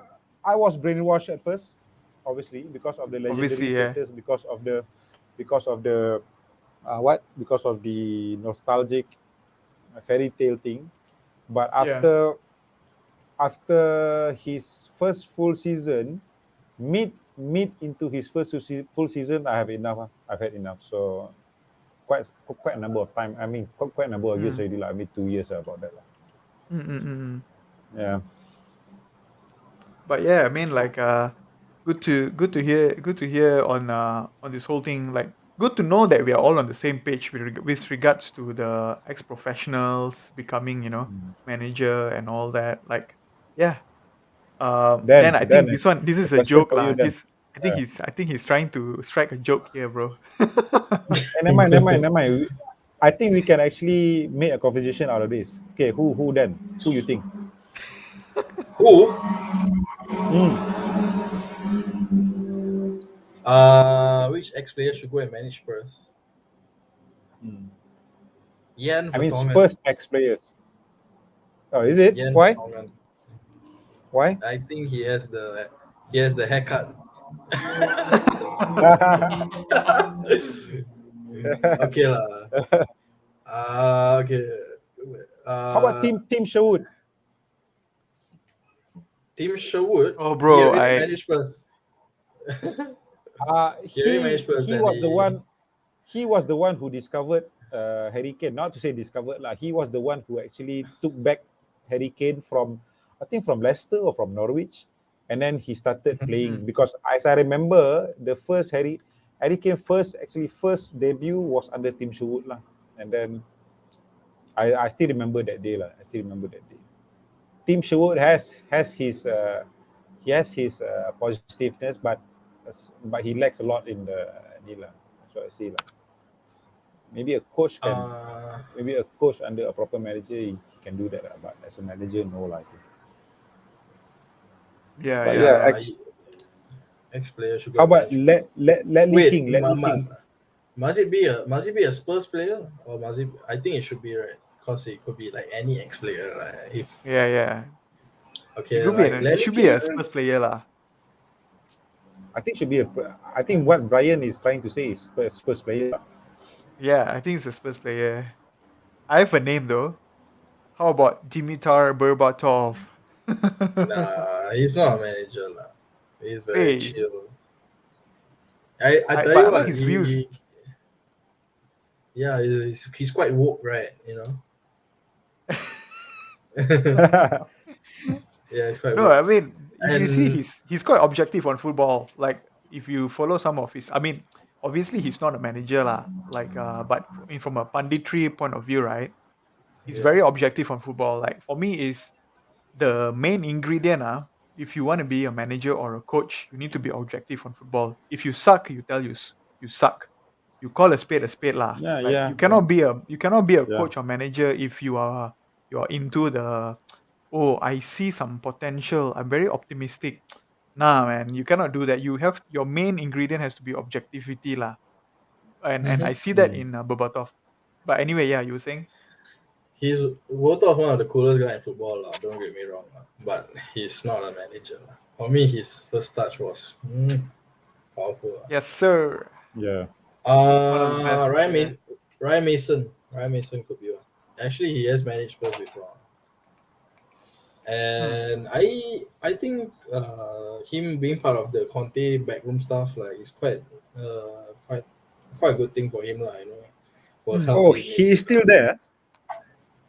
Yeah, he's part of the backroom stuff. Oh, I see. You know, even and Michael Carrick, you know, even Yeah, Michael Carrick. Oh, Yeah, oh, maybe. But yeah, that's again, like interesting. what Down, Joe said, they down, need Carrick needs to go somewhere first, lah. Maybe the lower yeah. division and try, and then only go back to Spurs, lah. Yeah, that's quite It's interesting not as well. all about like coaching badges and all Hmm. this lah. It's about like, you know, like it's just something lah. I don't know what it is actually, but Yeah. Yeah, yeah, it's yeah. just I get what the you way mean. you see things, you know. Yeah. Is your It's idea of football like honestly, right? Like after watching Ralph Rangnick's like all his interviews, like this is not about a bias on United, right? But if you love football, you No, no, should no. just go and watch Ralph Rangnick's Mm. all his tactical and coaching videos, like his interviews, right? Bro, it's really refreshing. Like you make you feel like, wow, I'm getting re-educated like on football from a managerial or Mhm. coaching point of view. No, he says something about like how like whenever you want to coach, he said you need to have an idea like how you want your team to play. Like you want to be an attacking kind of team, you want to be like an aggressive kind of team, you want to be a defensive kind of team, you have to stick with it. And then you build your systems and your match tactics from there, right? So I think it's to actually create a Yeah, football philosophy, to create a football philosophy, right? You need to know what you like, right? Like what style you like, right? Just because you are an attacking player doesn't mean you will implement an attacking system. Just because you were an ex-attacking player, right? Doesn't mean you will come out and you when you become a manager, you will implement an attacking system on your team. You get me? So like that really got me thinking like, wow, actually you need to like a certain kind of way of football. Like I like to attack. I like to score goals. I like to press. And that's how I'm going to do my system on. I'm going to build my system on. So that's quite interesting. Yeah. It's not just about the coaching badges. Just because you have a Euro, B license or Euro, no, no, no, no, no. those kind of things doesn't mean you Mm. need to have a philosophy, like a school of thought. Yeah. One Yeah. is actually to have Yes. a philosophy. You have to stick with your philosophy, and you have Yeah. to walk the walk lah. Like Rafa, like again, we are not biased towards United, but when you hear what Raf says, this is what he says. So you can see it. Oh yeah, okay, now I understand what you're trying to do. When he says Yeah. something, he will do it on the pitch as well. So from there, as a United fan, as a fan, you feel a bit attached, like you feel attached, and then you see that, oh, now we have a conversation now, Raf. Now I know what you're trying to do, things like that. Mm. So why does this Yeah. happen? So and then he will come back to you and say that, okay, this happened because of blah blah blah. So it's actually like a conversation between fans and him lah. So you need to have one. You need to have your philosophy. You need to stick with it and do not change your philosophy lah for any goddamn thing lah. You know. Yeah. Mm. And then Interesting. only the players Interesting. will actually buy, and then only the players will actually buy into your philosophy. Because if you keep chopping and changing, you want to play this style and then suddenly this style, players also somehow players also will get confused. What you want from me, So Mm-mm. basically that's it lah. Mm. Awesome. Awesome. Guys, if you are still watching, I know it's getting late for some of you. Thank you for your Hey, it's the support. weekend, man. Come on. Hey, Some who's playing tonight? I don't think is there a match tonight? Yeah, there's a match tonight at 4. So Is it? you have to do your Uh, team, yeah, by tonight. There's a match. Oh, there's Watford. Brentford and versus Brentford, Watford. Watford. That one no need to do prediction lah. We do the Brentford, big six. Watford. Yeah. I think Hey, we Brentford. Ivan Toney has COVID, if I'm not wrong. yeah. He's out. He's out. Oh damn. Yeah. Hey, we haven't talked about Fred. Come on, man. Pastor. Pastor. Okay, wait. I want to ask, what was the Oh, game like we haven't. against You guys Palace? haven't talked about Pastor Fred, are you? We drilled the Spurs pro. We were talking about Spurs so much just now. I enjoyed Okay, it Yeah. lah. okay, right. Let's talk about Right. Pastor Fred. Come on. Who's gonna Joe, go? Hey, Your Joe, question. Your hey, Joe, actually, question. Joe. Then other question. What's your question again? Yeah, then please. What's your question then? what was the game like to watch?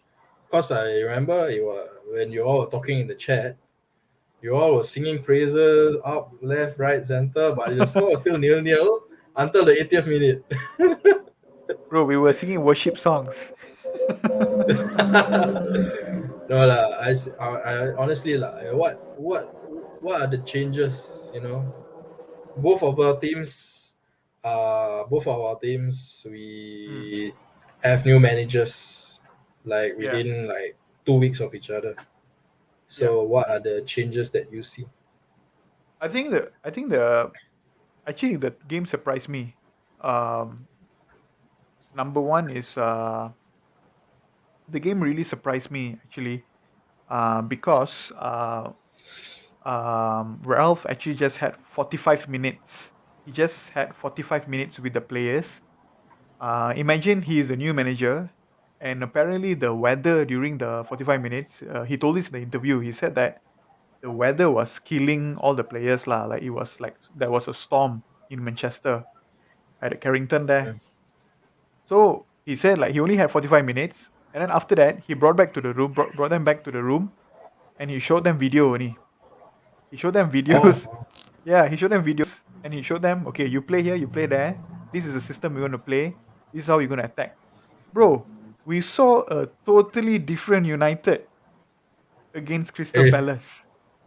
Bro, Crystal what? Palace, Vieira is actually good, no? Vieira actually he's been doing well, honestly. Patrick Vieira for Crystal Palace, Yeah. right? Correct. Right? Mm. Bro, they didn't get a sniff out of United in the especially in the first half. Nothing. They did nothing basically in the first half against United. Like United had so many chances. Like I never see United play with so many quality chances, if you that makes sense. Mhm. Like we were pressing them in the middle. Uh, they like it's basically like Vieira didn't expect us to come out like that. I could see Vieira's face on the touchline, right? He was like Puchat, bro. He was so pale. I mean, obviously you can't see his paleness, but um, but but you could see like Vieira had no answer. He had no answer to Ralph's tactics. And the thing is, Ralph has been talking about this for a while already. He said we're going to control, we're going to press, and he did exactly the same thing. I think Vieira thought that, oh, maybe the players wouldn't be able to catch up to that in a very short time. But I tell you, Lindelof, Fred, even Cristiano played very well. Dalo and Teles played really, really well. So we were super surprised, like to see them performing like that, pressing in the middle. Whenever Crystal Palace get the ball, you could actually count, in 7 seconds. So apparently they did a calculation. In 7 seconds, 7.2 seconds, United get the ball back. They win the ball Mm. back in 7.2 Mm. seconds. So I feel like Ralph is actually calculating, he's actually counting Mm. down like, okay, I want you to get the ball back in 10 seconds. So you could see that every time Crystal Palace had the ball, boom, we win in 7 seconds. Boom, we win them in 8 seconds, like that. Only in the second half, like towards the end, I think when you play that kind of game, you get tired lah. Obviously, they are not Of drilled course, that obviously, way. obviously. Yeah. So we were very impressed. Yeah, Fami, go ahead. Yeah. One thing is to do it after 45 minutes of training, lah, bro. So to me, when that happens, it just says to me that okay, these players know what they need to do from the manager. So the manager has actually given them instruction, and they know actually what to do on the pitch. You know, the lineup is the same as Carrick's lineup. The formation is actually the same as Carrick's formation, but the play is Mm, totally different. That's the thing that what astonishing me lah. So we press so high up. Actually, we press always at the second and the third line. That's where we always got the ball in the first half, as I remember. And mm, then people keep talking about Ronaldo cannot perform under this pressure system. Got got squashed during the first game. Ronaldo can actually perform up until the 90th minute, crazy, and then Dalo, bro. Dalo has impressed me the most because Dalo played okay. United predominantly in that game played on the left, mostly on the left. mm, And you see Sancho and Bruno always hugging towards the left lah. So meaning to say, Dalo is on his own. Dalo is on his own on the right. So for you to be on your own and for you to actually mark Wilfred Zaha, that is something about Zaha. If he Zaha is is a beast of a winger lah. He always give your right back a tough time lah. So for Dalo to come out from that game with that type of performance is actually really pleasing lah. And you start to question why the hell does Ole did not play Dalo and also Teles before. yep. He always sticks with okay, bro. United versus Young Boys. Huh? One Misaka. What is wrong with Mm, that bro, lah, bro? What is wrong with him? He is just not it, lah, bro. Now only we can see. I mean, we've seen it, but under this rough, he cannot work, man. He cannot. Maybe Raf can transform him into a Cancelo. You never know. But for now, no, like he doesn't have a football brain.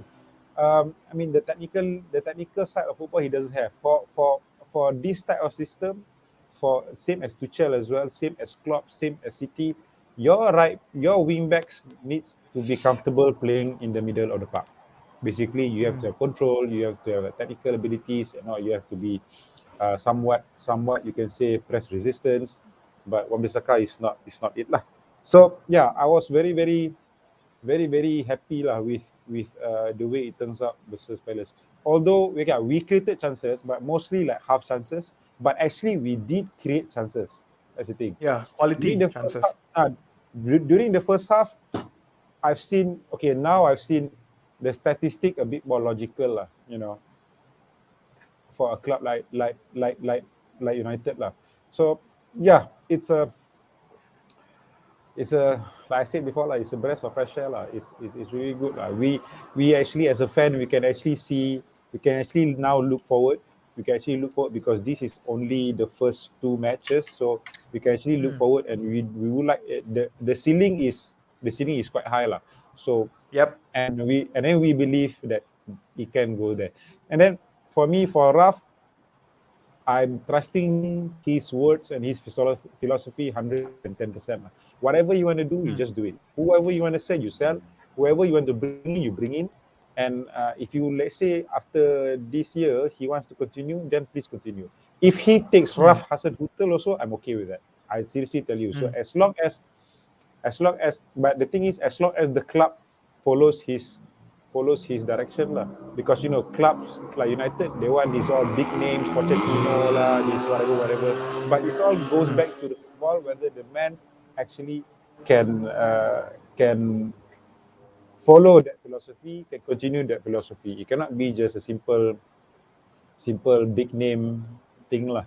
So yeah, that's about it lah for me. That's what I Okay, think lah. fair enough lah. I Yeah, man. mean, Fred, uh, Oh yeah, Fred. Fred also, go yeah. ahead, Okay. go ahead. Touching on Fred, he actually works his socks off. You know the stats on the first on that game. The stats: Fred has 90 plus touches, and McTominay has 40 touches. So it's basically Fred working on his own in the midfield. You see, and then we play like that. So imagine if Fred has a proper partner. Like recently, I've seen a few links, like Haidara, and then Haidara. What's the Dortmund guy? The Dortmund midfield kid. why? Oh, Um, Bellingham, Bellingham. Bellingham. Yeah, Bellingham, and also Calvin Phillips. So that's the three that's been touted lah. That Raf wants to have a look lah, wants to buy. So Mm. yeah, Fred man, Fred is just all over the place man. He covers all blade of grass. You see, he is actually performing really really well under Raf lah, because he's plays similar to what he plays in Brazil at Brazil national team. Mm. He is not a number six, totally not a number six. He needs to play. He's like a box to box pit bull. So uh, yeah, he's actually people, the fans starting to love now. Because of his why, because of his work rate, and then he still has moments that you he tries to do the hero ball, which you don't need, bro. You don't need. You just play your simple game.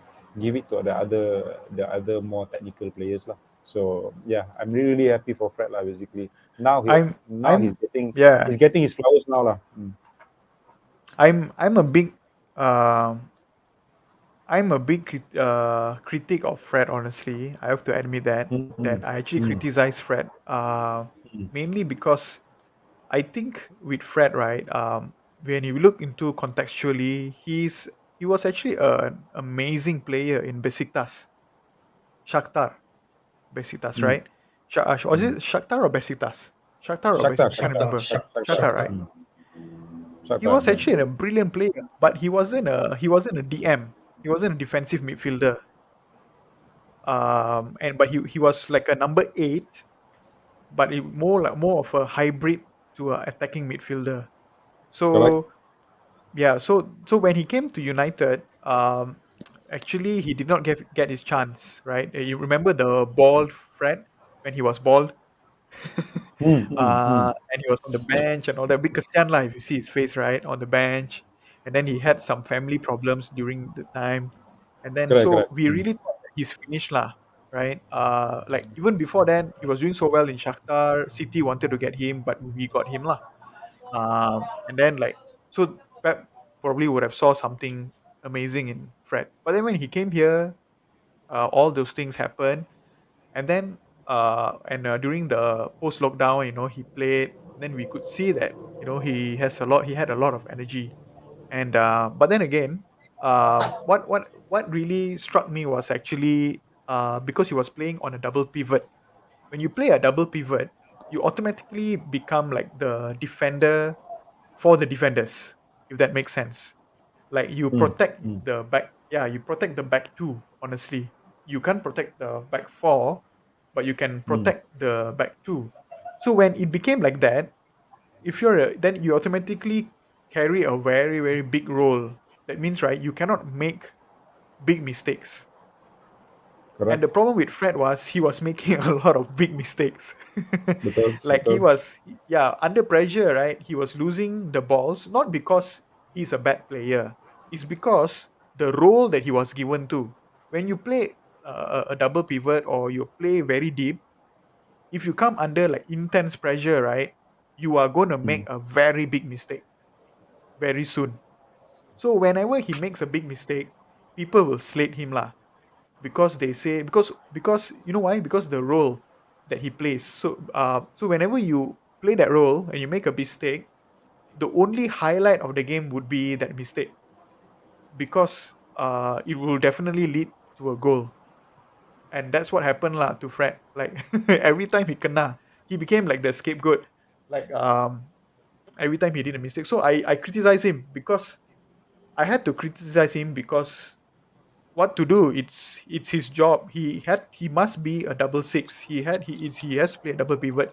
Like how long can you defend Fred and say, oh, because he's not a defensive midfielder in Shakhtar, he used to be on the attacking side. How long would I want to defend Fred? So I had to call a spade lah. So right now it's different because Fred, he doesn't look like he's going to defend the back two because we are pressing so up high, right? When you're pressing very on the top of the higher part of the pitch, right? What happens is the opposition players will rarely come onto your back force that zone. So due to that, the chances of him doing a mistake is very very low. So really like the system really fits how Fred wants to play lah basically. So that's why I say like okay, now Fred will do so well because his energy on the top of the midfield is going to be immense. He's going to win every ball. He's going to put through the pass He has to become our obvious. most important midfield now. Yeah, yeah, Mm. because of the role he plays. Yeah. So that's why you see like a automatic switch from Ole Mm. and Ralph, right? Like when Mm. Fred plays, you see like there's a flip. It's not because Fred was a bad player all this while. It's because the Norwegian Bilbo Baggins told him to Mm. play told him to play a defensive midfielder role so deep that how can he actually control the ball and be so composed when he's under intense pressure? Imagine playing like that in the Premier League and you're No. playing Fred there. He's gonna crumble for sure. So this Yeah. is why Some you need players. Mm. go some ahead, go ahead. some players you can some players you can transform. You can transform players from one position to one position, but not all players like that. Those type of players who can be transformed into another position are quite tremendously, you can say, they are gifted lah. You can play in one position and then you can transform into another position. So Fred is not that guy lah. If you can see Fred is very energetic. So as a number six, you need to be very calm. So he is not the Yeah, guy there lah. So yeah. he's like a pit bull. So everything needs that guy lah, that pressing monster. So I'm not I'm saying that he's his play is quite similar to the role that Edgar Davids play during his time. That is the role of Mm, Edgar Davids. I'm not mm, saying that he is. I'm not saying that he is like Edgar Davids. No, not at all. Yeah, Edgar okay, Davids I is get just you. a tremendous footballer. Is that the role that he plays? So, mm. but later in the year, Edgar Davids managed to transform himself into a number six. If you remember in Juventus days, etc. Yep. So yeah, not all players can be transformed. Maybe the Yeah. only play, yeah, not all, right? So it's good that now Raf has managed to find a suitable role for him lah. So Absolutely. and then now the question is who is going to partner him. But because McTominay, to tell you the truth, McTominay is not going to be the first team player for the long term lah. Obviously, Mm, Raf will get someone in lah, or maybe develop someone from the youth, or maybe try Pogba mm, there. Pogba can play as number mm. six. Pogba can play as number six because he has the press resistant thing. So let's see how it pans out. I Maybe Van der Beek also can play there. Yeah, Van de Beek can play. But how to say? I have a name, and this guy is Mm. also he's actually an American, so he's connected to Chris Amas. Chris Amas is actually our assistant coach, right? He's being Yeah, hired yeah, from under Ralph. from Chris Amas, right, from from America. Toronto. Yeah. Mm. Yeah, from Toronto and from the used to be in the Red Bull network. Red Bull. Yeah, So Red they Bull. Oh, this player I called know. Tyler Adams. Sorry, what? Who Yes, What? yeah, yeah. I know the player. You know the player, right? Tyler Adams. I think he plays for Bayern now. American who is player. that? He is Tyler actually Adams. yes. The guy is only 22 years old. He plays for what they call actually he plays for Leipzig. He plays for Leipzig. Yeah, April. Yeah, Mm. he doesn't play for Bayern. He plays for Leipzig. So he automatically has the Ralph's connection there. So I saw some news today. So interesting. I saw some news today that they are looking at Tyler. Bro, Tyler is immense. Like the guy, he is Is that good? he is he is very good. Okay, I would say that he is his stack on the ball. He's very young. He doesn't have Mm. the like he Mm. doesn't have like a bulky body or very strong like a Fabinho kind of like very lean and mean kind of thing. He's very young, obviously, but I would say that he is. If you compare him to Jude, Jude has a little bit of edge because of his competitiveness. But I must say that Tyler, if you want to develop a player, I think Tyler would do a very great job being on the defensive side He's a of the he's a number six or a six, number eight. six, six, six. Oh, I He see. can play 8 and he can play a 6 also. He can play both. Because in obviously in the Red Bull network, right? They usually like to they have a hybrid system lah. They can you're so agile that you can play a few zones depending on your role for that match. Mm. So they're looking at Tyler Adams. So like you guys should go and check it out. People on the chat and all that. You guys should go and check out this guy called Tyler Adams, man. He's really good. He's young. I think he's a player that Ralph would actually love. Obviously, if we get Jude Bellingham, any team that gets Jude Bellingham, even any team like Spurs, Arsenal, anybody who gets Jude Bellingham, it's like you getting like you are winning a lottery lah. Jude Bellingham is that guy lah. He's smart. He knows how to read the game. His football IQ is extremely high. And I he can I also think attack. I, I think he's coming lah, bro. I can see it. I can see it lah. Mm. But to me, Jude, I is think it? he is more suited to the Jude. I think he's more suited to the Fred role. You think, right? Yeah, he can play double High pivot. energy, Yeah, high energy stuff. Mm. yeah, he can play a double pivot with Fred. But Jude is also I rate Jude not just because of his ability, but because of his IQ. Yeah, because if you He's play mental, bro. yeah, like really smart, like his Yeah. football IQ is like even like okay, for example, right, the game against Ajax, Dortmund got demolished against Ajax, right, in the Mm. Champions League. Yeah. Mm. But the Mm. only player in Dortmund that actually gave like sort of rattled Ajax, although they didn't really get to rattle much of Ajax. But the only player that did something is actually Jude Bellingham, Mm. because Jude Bellingham his football Mm. IQ is very high. He knows how to adapt himself to the progression of the match. Like he knows the movements of his oppositions, so he will change it accordingly lah. So his football IQ works that way. So I rate him very highly, like extremely high. Like it's very rare to get a player like that, and in like from Mm. Birmingham, to Germany, Yeah. you see And that yeah, kind yeah. of like Okay, rare talent.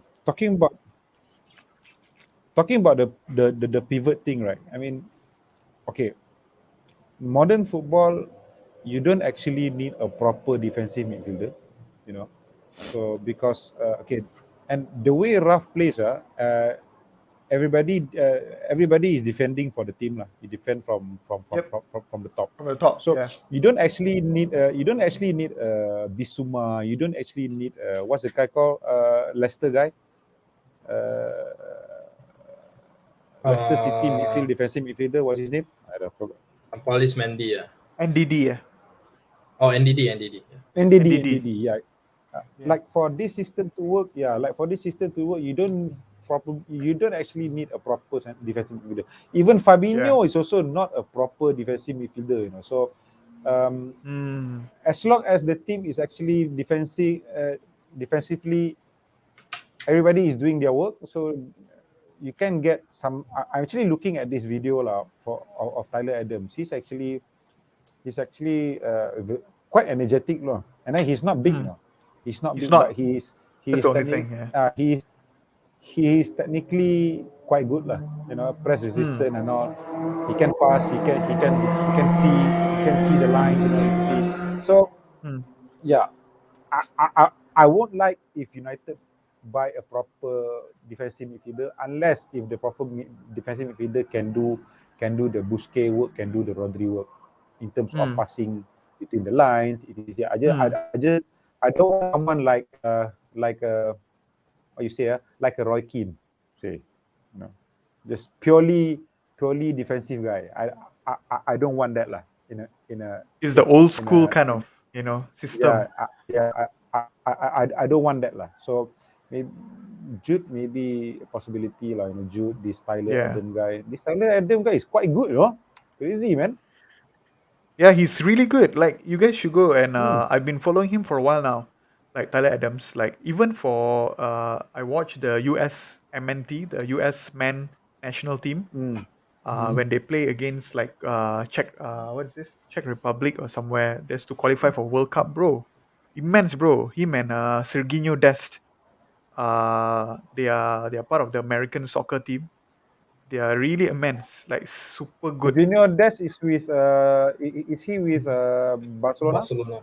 Barca, like Barca. really good. You could see their impact in the team, right? Although they are not strikers, but the way Mm, they hold the ball and control the game, like you could see how much the German football system and the Ajax and all that have really contributed, lah. But yeah, I mean Fred, man, mm. Fred is he's delivering the goods, and I hope he doesn't Yeah, get yeah, injured, yeah. and he Yeah, continues to do if he so. gets injured, we are in a pickle, lah. You know. Difficult, yeah. They just need to get through Mm, Christmas lah, and hopefully in January we will get someone. I'm looking at the rumor is basically Haidara lah, Amadou mm, Haidara. mm, It's a big mm. rumor on him coming to United. Dan, do you know anything about Haidara? Do you know this player? Yeah, yeah, yeah. RB Yeah. Leipzig, right? It came from, I think it came from Napoli, right? If I'm not wrong. Oh, is it? Is it?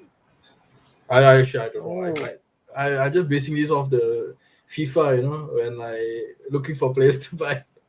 No, but I don't know much about Haidara. I do know one person though, Conrad Lima. You know, yeah, he's really good. Yeah. Actually, I'm sorry, but I have to go. Okay, Yeah. okay. So talk to you another time. No Okay. worries, no worries. okay, Yeah, bro. we Okay. Yeah, will bro. No also problem. bounce off soon lah. But yeah, I mean, thanks, Dan. Yeah, All right. Fahmi. Thanks, everyone. Bye bye. Yeah, see you. No worries, See no you then. worries. See you. Yeah, before Mm. we wrap up, man. Yeah, like I'm in love that we are being linked to like Tyler Adams, like Jude, Haidara. Finally, Yeah, some yeah, proper ballers lah. yeah, Not yeah. the Not not your, the celebrities. not the big name. Yeah, betul. Not the big name guys, not the obvious guys. Yeah. Mm. Amazing. Interesting to see, lah. Interesting to see what's going to be like when March approaches. So we have a game. We have like, I think we have like 13 games. 13 games that actually before we play the top teams in the league. So Yeah. I think in between that 13 games, there's only one actually top team, which is West Ham, and then Mm. that's one also we are playing at home. So I think we Yep. can just win that game. So if we can get 13 games, if you can get 10 wins out of 13, then Yep. that should be really good. Then we are actually right up there for the top four, you know. That's right. And That's then right. we see and then we see how it goes. Actually, That's it's right. actually good because actually Raf has these 13 games, not to Mm. say tough games, but quite easy, you know, easy to moderate games that he can actually build his team. The Mm. confidence, the way we play. 13 games, I think, quite enough lah for the players to actually know what he wants. That's So right. I'm Yeah. exciting to see, lah, bro. Exciting to see. Okay, Yep. I'm asking you, if okay Mm. now we have Matip, we have VDB, we have McTominay and Fred. Pogba, to me lah, I think Pogba under this team, Pogba will play further up, like the role of of Bruno. The 4-2-2, he will play the Mm. number 10s. But Mm. actually, maybe Raf thinks that okay, at the two number 10s, maybe we have a lot of options. Most probably he will put Pogba at the number 6. We never know. Who you think amongst our youth players that can actually fit into the they can partner Fred there? The youth players. Yeah, the youth The players. only name I could think of is Gunner lah, bro. James Is Gunner. it? Yeah. Garner is not here, But right? He's on loan, right? he's on loan lah. He's on loan. But he's the only player that I could actually uh sort of like think of. Um, yeah, James Garner. He's currently with Nottingham Forest, but I see. he's the only one. Okay, like your Um, Zidane Iqbal. Zidane Iqbal is actually a number 10, or what is he? Zidane Iqbal is attacking, bro. Forward. He's actually an attacking player. He can play. I think he can play on an attacking midfielder. He can play striker. Who who he came on for the other day? Oh, I can't remember lah. Honestly. But he play Lingard is but it? he plays Was it for the Lingard? oh, okay, Lingard. So if Lingard, then he plays as a number 10 lah. How about Hannibal? Hannibal is a number 6, right? Number 6, number 8, like that, right? Oh, Hannibal is an interesting player. Yeah. Hannibal can play 8, he can play 10. Hannibal is Bro, terror bro budak Hannibal, tu bro. Terror bro. bro. Hannibal is hey, The oi. young Hannibal the young is actually Valderrama. a top tier. He's actually a top tier footballer. Honestly, Mm. Hannibal is he's the kind of player if you in the right system, he will do very well. He's actually, there's the other player that who rambut kerinting, the curly hair one, when United. Valderrama. Oh, ni Chong. Tahith, Tahith Chong. Chong. Ah, Mm. Chong has a similar playing style with Hannibal. Like they have the flair, they look like they are floating like that. Mm, mm, mm. On the field because they are skinny, rambut kerinting, Big all hair, that, yeah. big hair Mm. and this kind of thing. But But his levels, bro, he's a levels above. but he's a number 10, is he? Hannibal can play number 10. Yeah, he's a number 10, but he also can play right in the middle like a CM. Number 8 Okay. also. So we need a CM. Actually, we don't need actually a proper DM. We actually, as long as we have a CM, then it should be fine. But I'm quite Yep, surprised that he was not in the squad lah for young boys. Maybe he was injured or something. injured. He's injured. I see. That's why. Yeah, he was injured. That's why he's not being picked. But honestly, like the Zidane and all that is good. It's just that budak-budak ni tak ada body though. Like macam how to Betul. say like Betul. if Physical tu tak ada. physically, I mean, this kind Yeah. of thing, genetics lah. All this is also genetics. Like, cannot say that they are young because some players when they are young they already got the body, they have the strength already. Betul. But I think it's a development thing lah. Like you need to develop your But physicality. It now, takes time lah. now with sports science, you can develop your body lah basically. But he Yeah, is only yeah. 18, He has only 18. Like men, we have until like 21 to develop our body to develop the height, etc. And then it has to be more on the physical weight trainings lah. To me, weight trainings is a must lah. And then okay, what's your thought on VDB in that game? Because Okay. So, he actually plays as a number 6, because like I said before the game, I hope that Raf puts him there because we need someone who can actually play with Fred, not just McTominay. In case if let's say mm, McTominay tiba-tiba injured, how? So okay, what mm, what do you think of VDB in that game?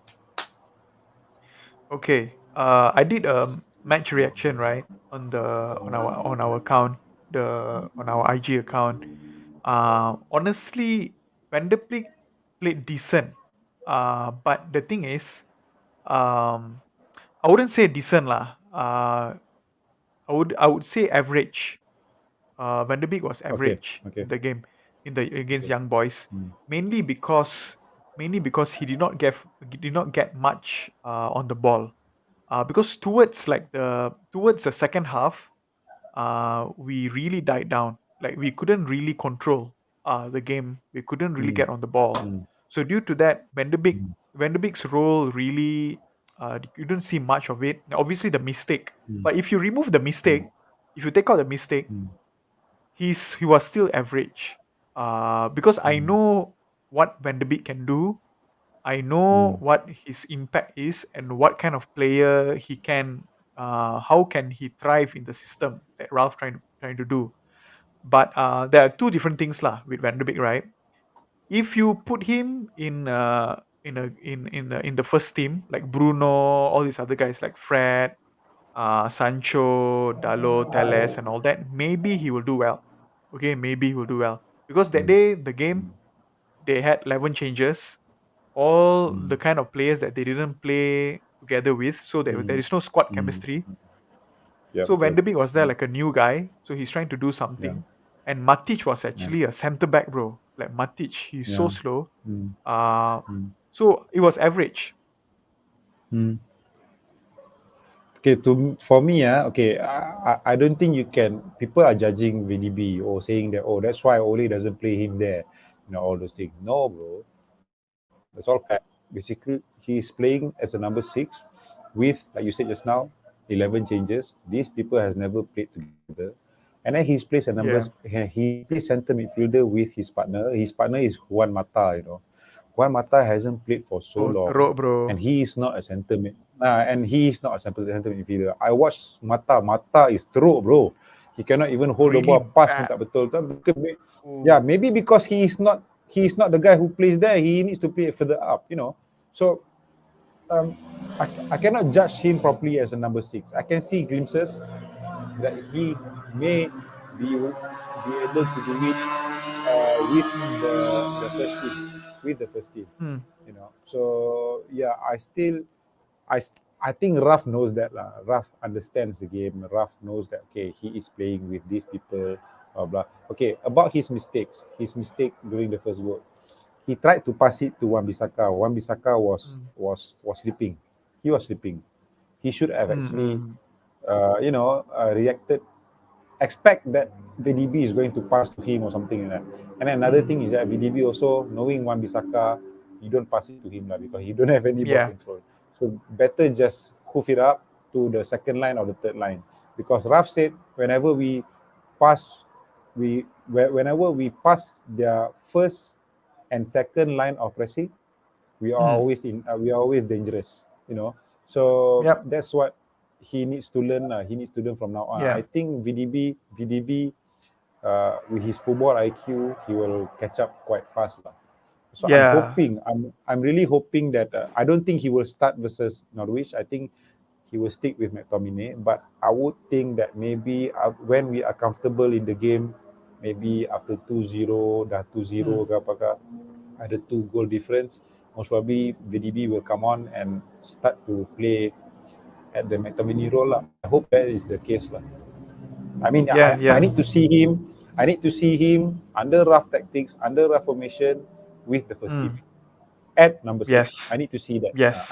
I need to see that. Not just the young boys game. The young boys game is just like a apa friendly game lah to me. It's just like bagi budak-budak main. So cannot lah. Cannot actually rate him. 100%, man. Because Mm, with Van de Beek, right? Actually, Van de Beek can play a lot of roles. It's just that with Van de Beek, you must know what is the best role he can play, right? What is the best? A lot of people mm, say he can be like a Thomas Muller, like do the late runs and do the off-ball mm. movements and boom, score. Yeah, Some people say he he has can that. do the Yeah. yeah. Some people he say that he can do the Bruno role. Some people say he can do the defensive, but honestly, for me, yeah, talking about Van der Beek, right? I think he's a pure center midfielder, bro. I think he's a number Yeah, 8 for me. yeah, yeah, yeah. I've been You can. analyzing. Yeah, I go think ahead. Yeah. under this tactic, you can play you can actually play with 2 number 8s. No problem. If one goes up, Mm, one sit back. If one goes up, one sit back. Things like that. Okay, you remember the game where Van der Beek was actually performing? I don't remember which game. Was it under Carrick or under Ole? Under Ole, is Okay. it? Was it under Watford? Definitely, I think it's Oli. Yeah. Where he played through passes. Yeah, it was actually again Watford, right? He came into the game at the start of the second half, Mm. and he It was and he yeah. plays and he plays and he was he plays he they took off McTominay, right, and put Van der Beek, correct or not? That game. I think so. I think so. Yeah, I think so. Yeah, let me check. Let me check. United versus Norwich. United. Hold on. United versus Norwich. Let's United, see. Watford. I United think Watford the versus Villarreal game also he did very well. Villarreal game. Villarreal game. Did he start? He He didn't. did Did he? not he did not start the game, I don't but he remember. did very well. United Villarreal was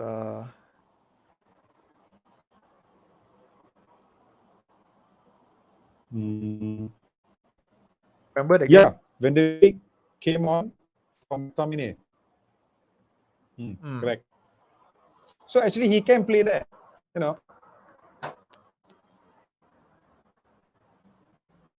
he just needs to be with the first team lah. That's what I think lah.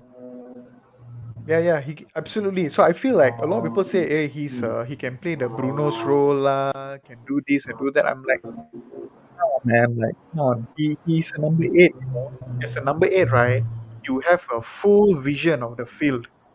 Like that's why you see he's always looking. He's always looking, looking, Correct. looking, Correct. and Correct. he's always the third person. For example, right? If I go to you and I want to pass, suddenly he will come out of nowhere as a third person. But Betul, at betul, that betul. at that place, it's just me and you. That zone is just me and you, right? Mm, Then suddenly mm, you see mm, there's Van de Beek as a third person there.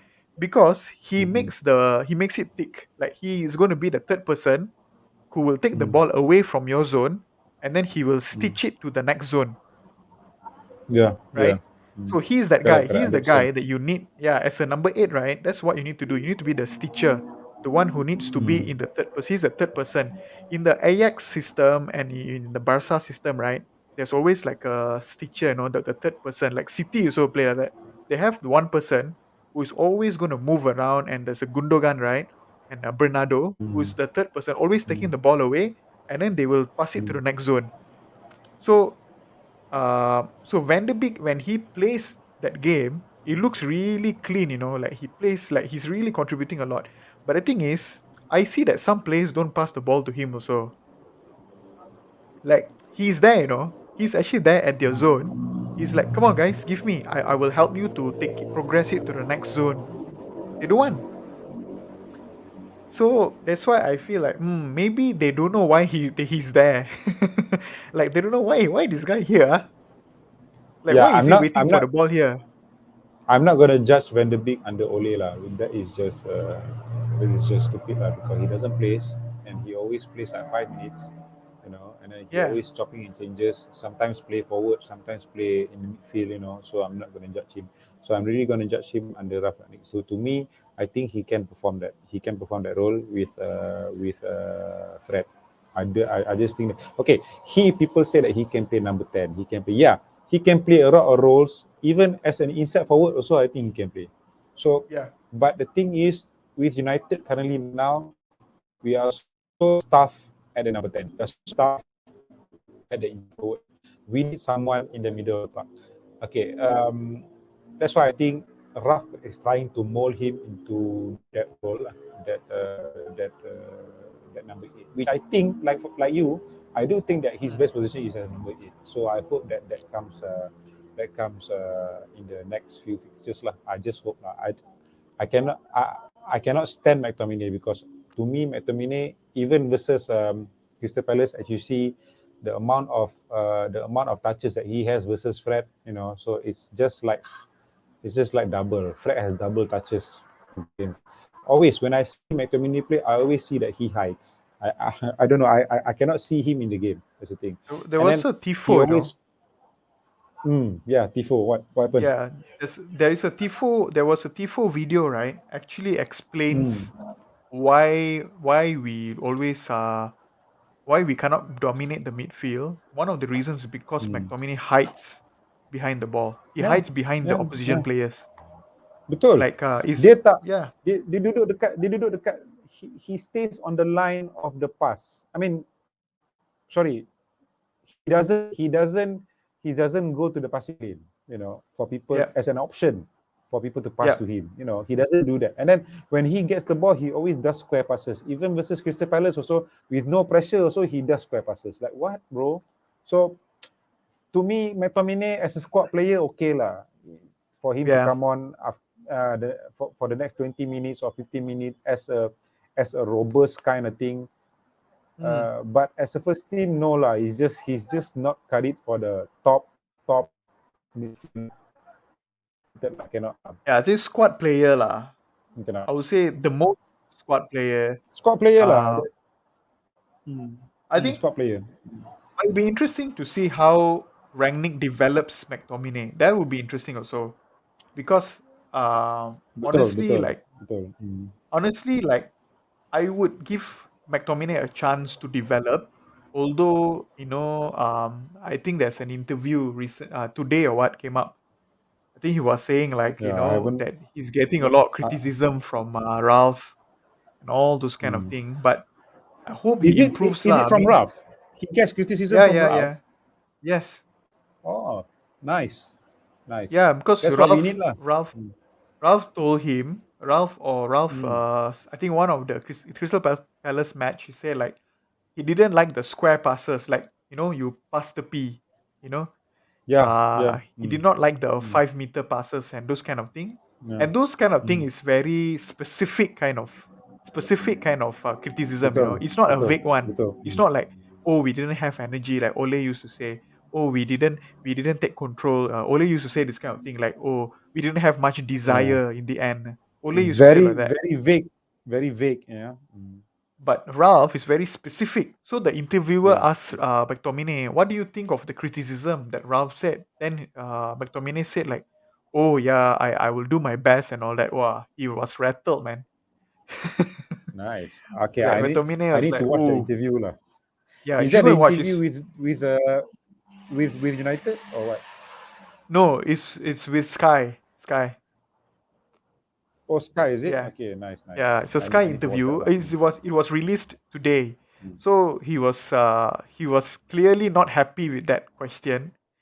Was he can say that he was uncomfortable with that question.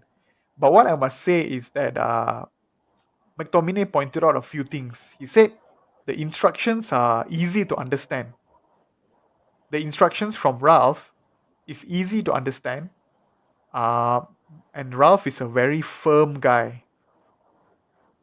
Mm. Mm. Yeah, so you could see the That's what changes, that's what like that's what we need, man. That's what we yeah, need. Firm. yeah. So that is as a major message already lah to the squad. So yeah, I mean like before we wrap up, what do you think we can expect from the Norwich game? Uh, I think we're gonna. I think we're gonna win. I think we're gonna win Yep. by 2 goals, maybe. That's what I think lah. Yeah. So I think I agree with you. I think I'm going for the 2-0. And Two- but I think we are going to dominate, man. I think this one is Yeah, I think mati we're lah. gonna. Norwich is gonna we're gonna squeeze Norwich, bring all the juice out, Betul, betul. and It doesn't matter whether it's away or home. I think we're gonna squeeze them lah. we're going to play the same. I tell you, Yeah. in this period of next 6 games, you will see who are the players who can actually what they call tolerate Ralph's attitude and Ralph's system. Yep. Yep. Yep. Yep. We can Yeah, actually because see Ralph is differently. Yep. very straight in your face. He will make it known to you if he doesn't like it. I want to see Bruno as well. I want to see Bruno. I want to see how McTominay handles this role lah after the question the other day. So Mm, I mm-mm. think if you say that McTominay is rattled by the question, meaning to say Ralph has given his points lah towards McTominay. Ralph has Yes, told of him what I course, don't like, what I want you for to do. sure. Of course, Ralph is a football guy, so I think McTominay has to really, really perform. If not, Benedict will come and take Yep. his place. That's what I think. That's what I think. Yep. 2-0 or 3-1, but I hope we get a clean sheet. So maybe 2-0 or 2-0, 3-0, something like that. I think we're gonna Mm, score. I think, and I hope we play. I wouldn't want the team to be I wouldn't want the game to be postponed. Cannot. absolutely, man. Yeah. Mm-mm. So yeah, I mean, I think we have come to the end of the show, guys. To those of you who are still watching, thank you. To those of you who have watched and had to go already, thank you so much to you guys as well. Continue to support us by sharing. And if you have not subscribed, do subscribe, like, comment, and we got quite a number of questions earlier. To, Posed today's to question was quite good. I mean, there's a lot of yeah, comments. yeah, I like it now. a lot of So comments. yeah, Yeah, yeah, especially yeah, for the Spurs yeah. We're segment building. We're earlier. we're building something here, man. So That's right. it's That's gonna right. take a while, maybe a year, maybe probably. Yeah, come on, just That's just right. do your part, guys. In the comment, Hmm. just share, like, share to your football groups and invite them to That's watch right. us. We're gonna be most probably at most 2 videos a week, right? At Yeah. most 2 videos a Hopefully, week two videos a week, as the or preview at and least also once a week. a Yeah. review of the game. So yeah, big Hmm. up to you all. Yeah. Big up to all of you, and yeah, thank you And also for follow joining us on us. Instagram, follow us on Twitter as well. Yeah, Mm. let's communicate. Follow us on Twitter. Follow us Let's on have a dialogue. Yeah, Instagram, and subscribe, share, and we are a new channel, so really appreciate all the support, and let's grow the channel together. Right. yeah. Peace out. See you guys.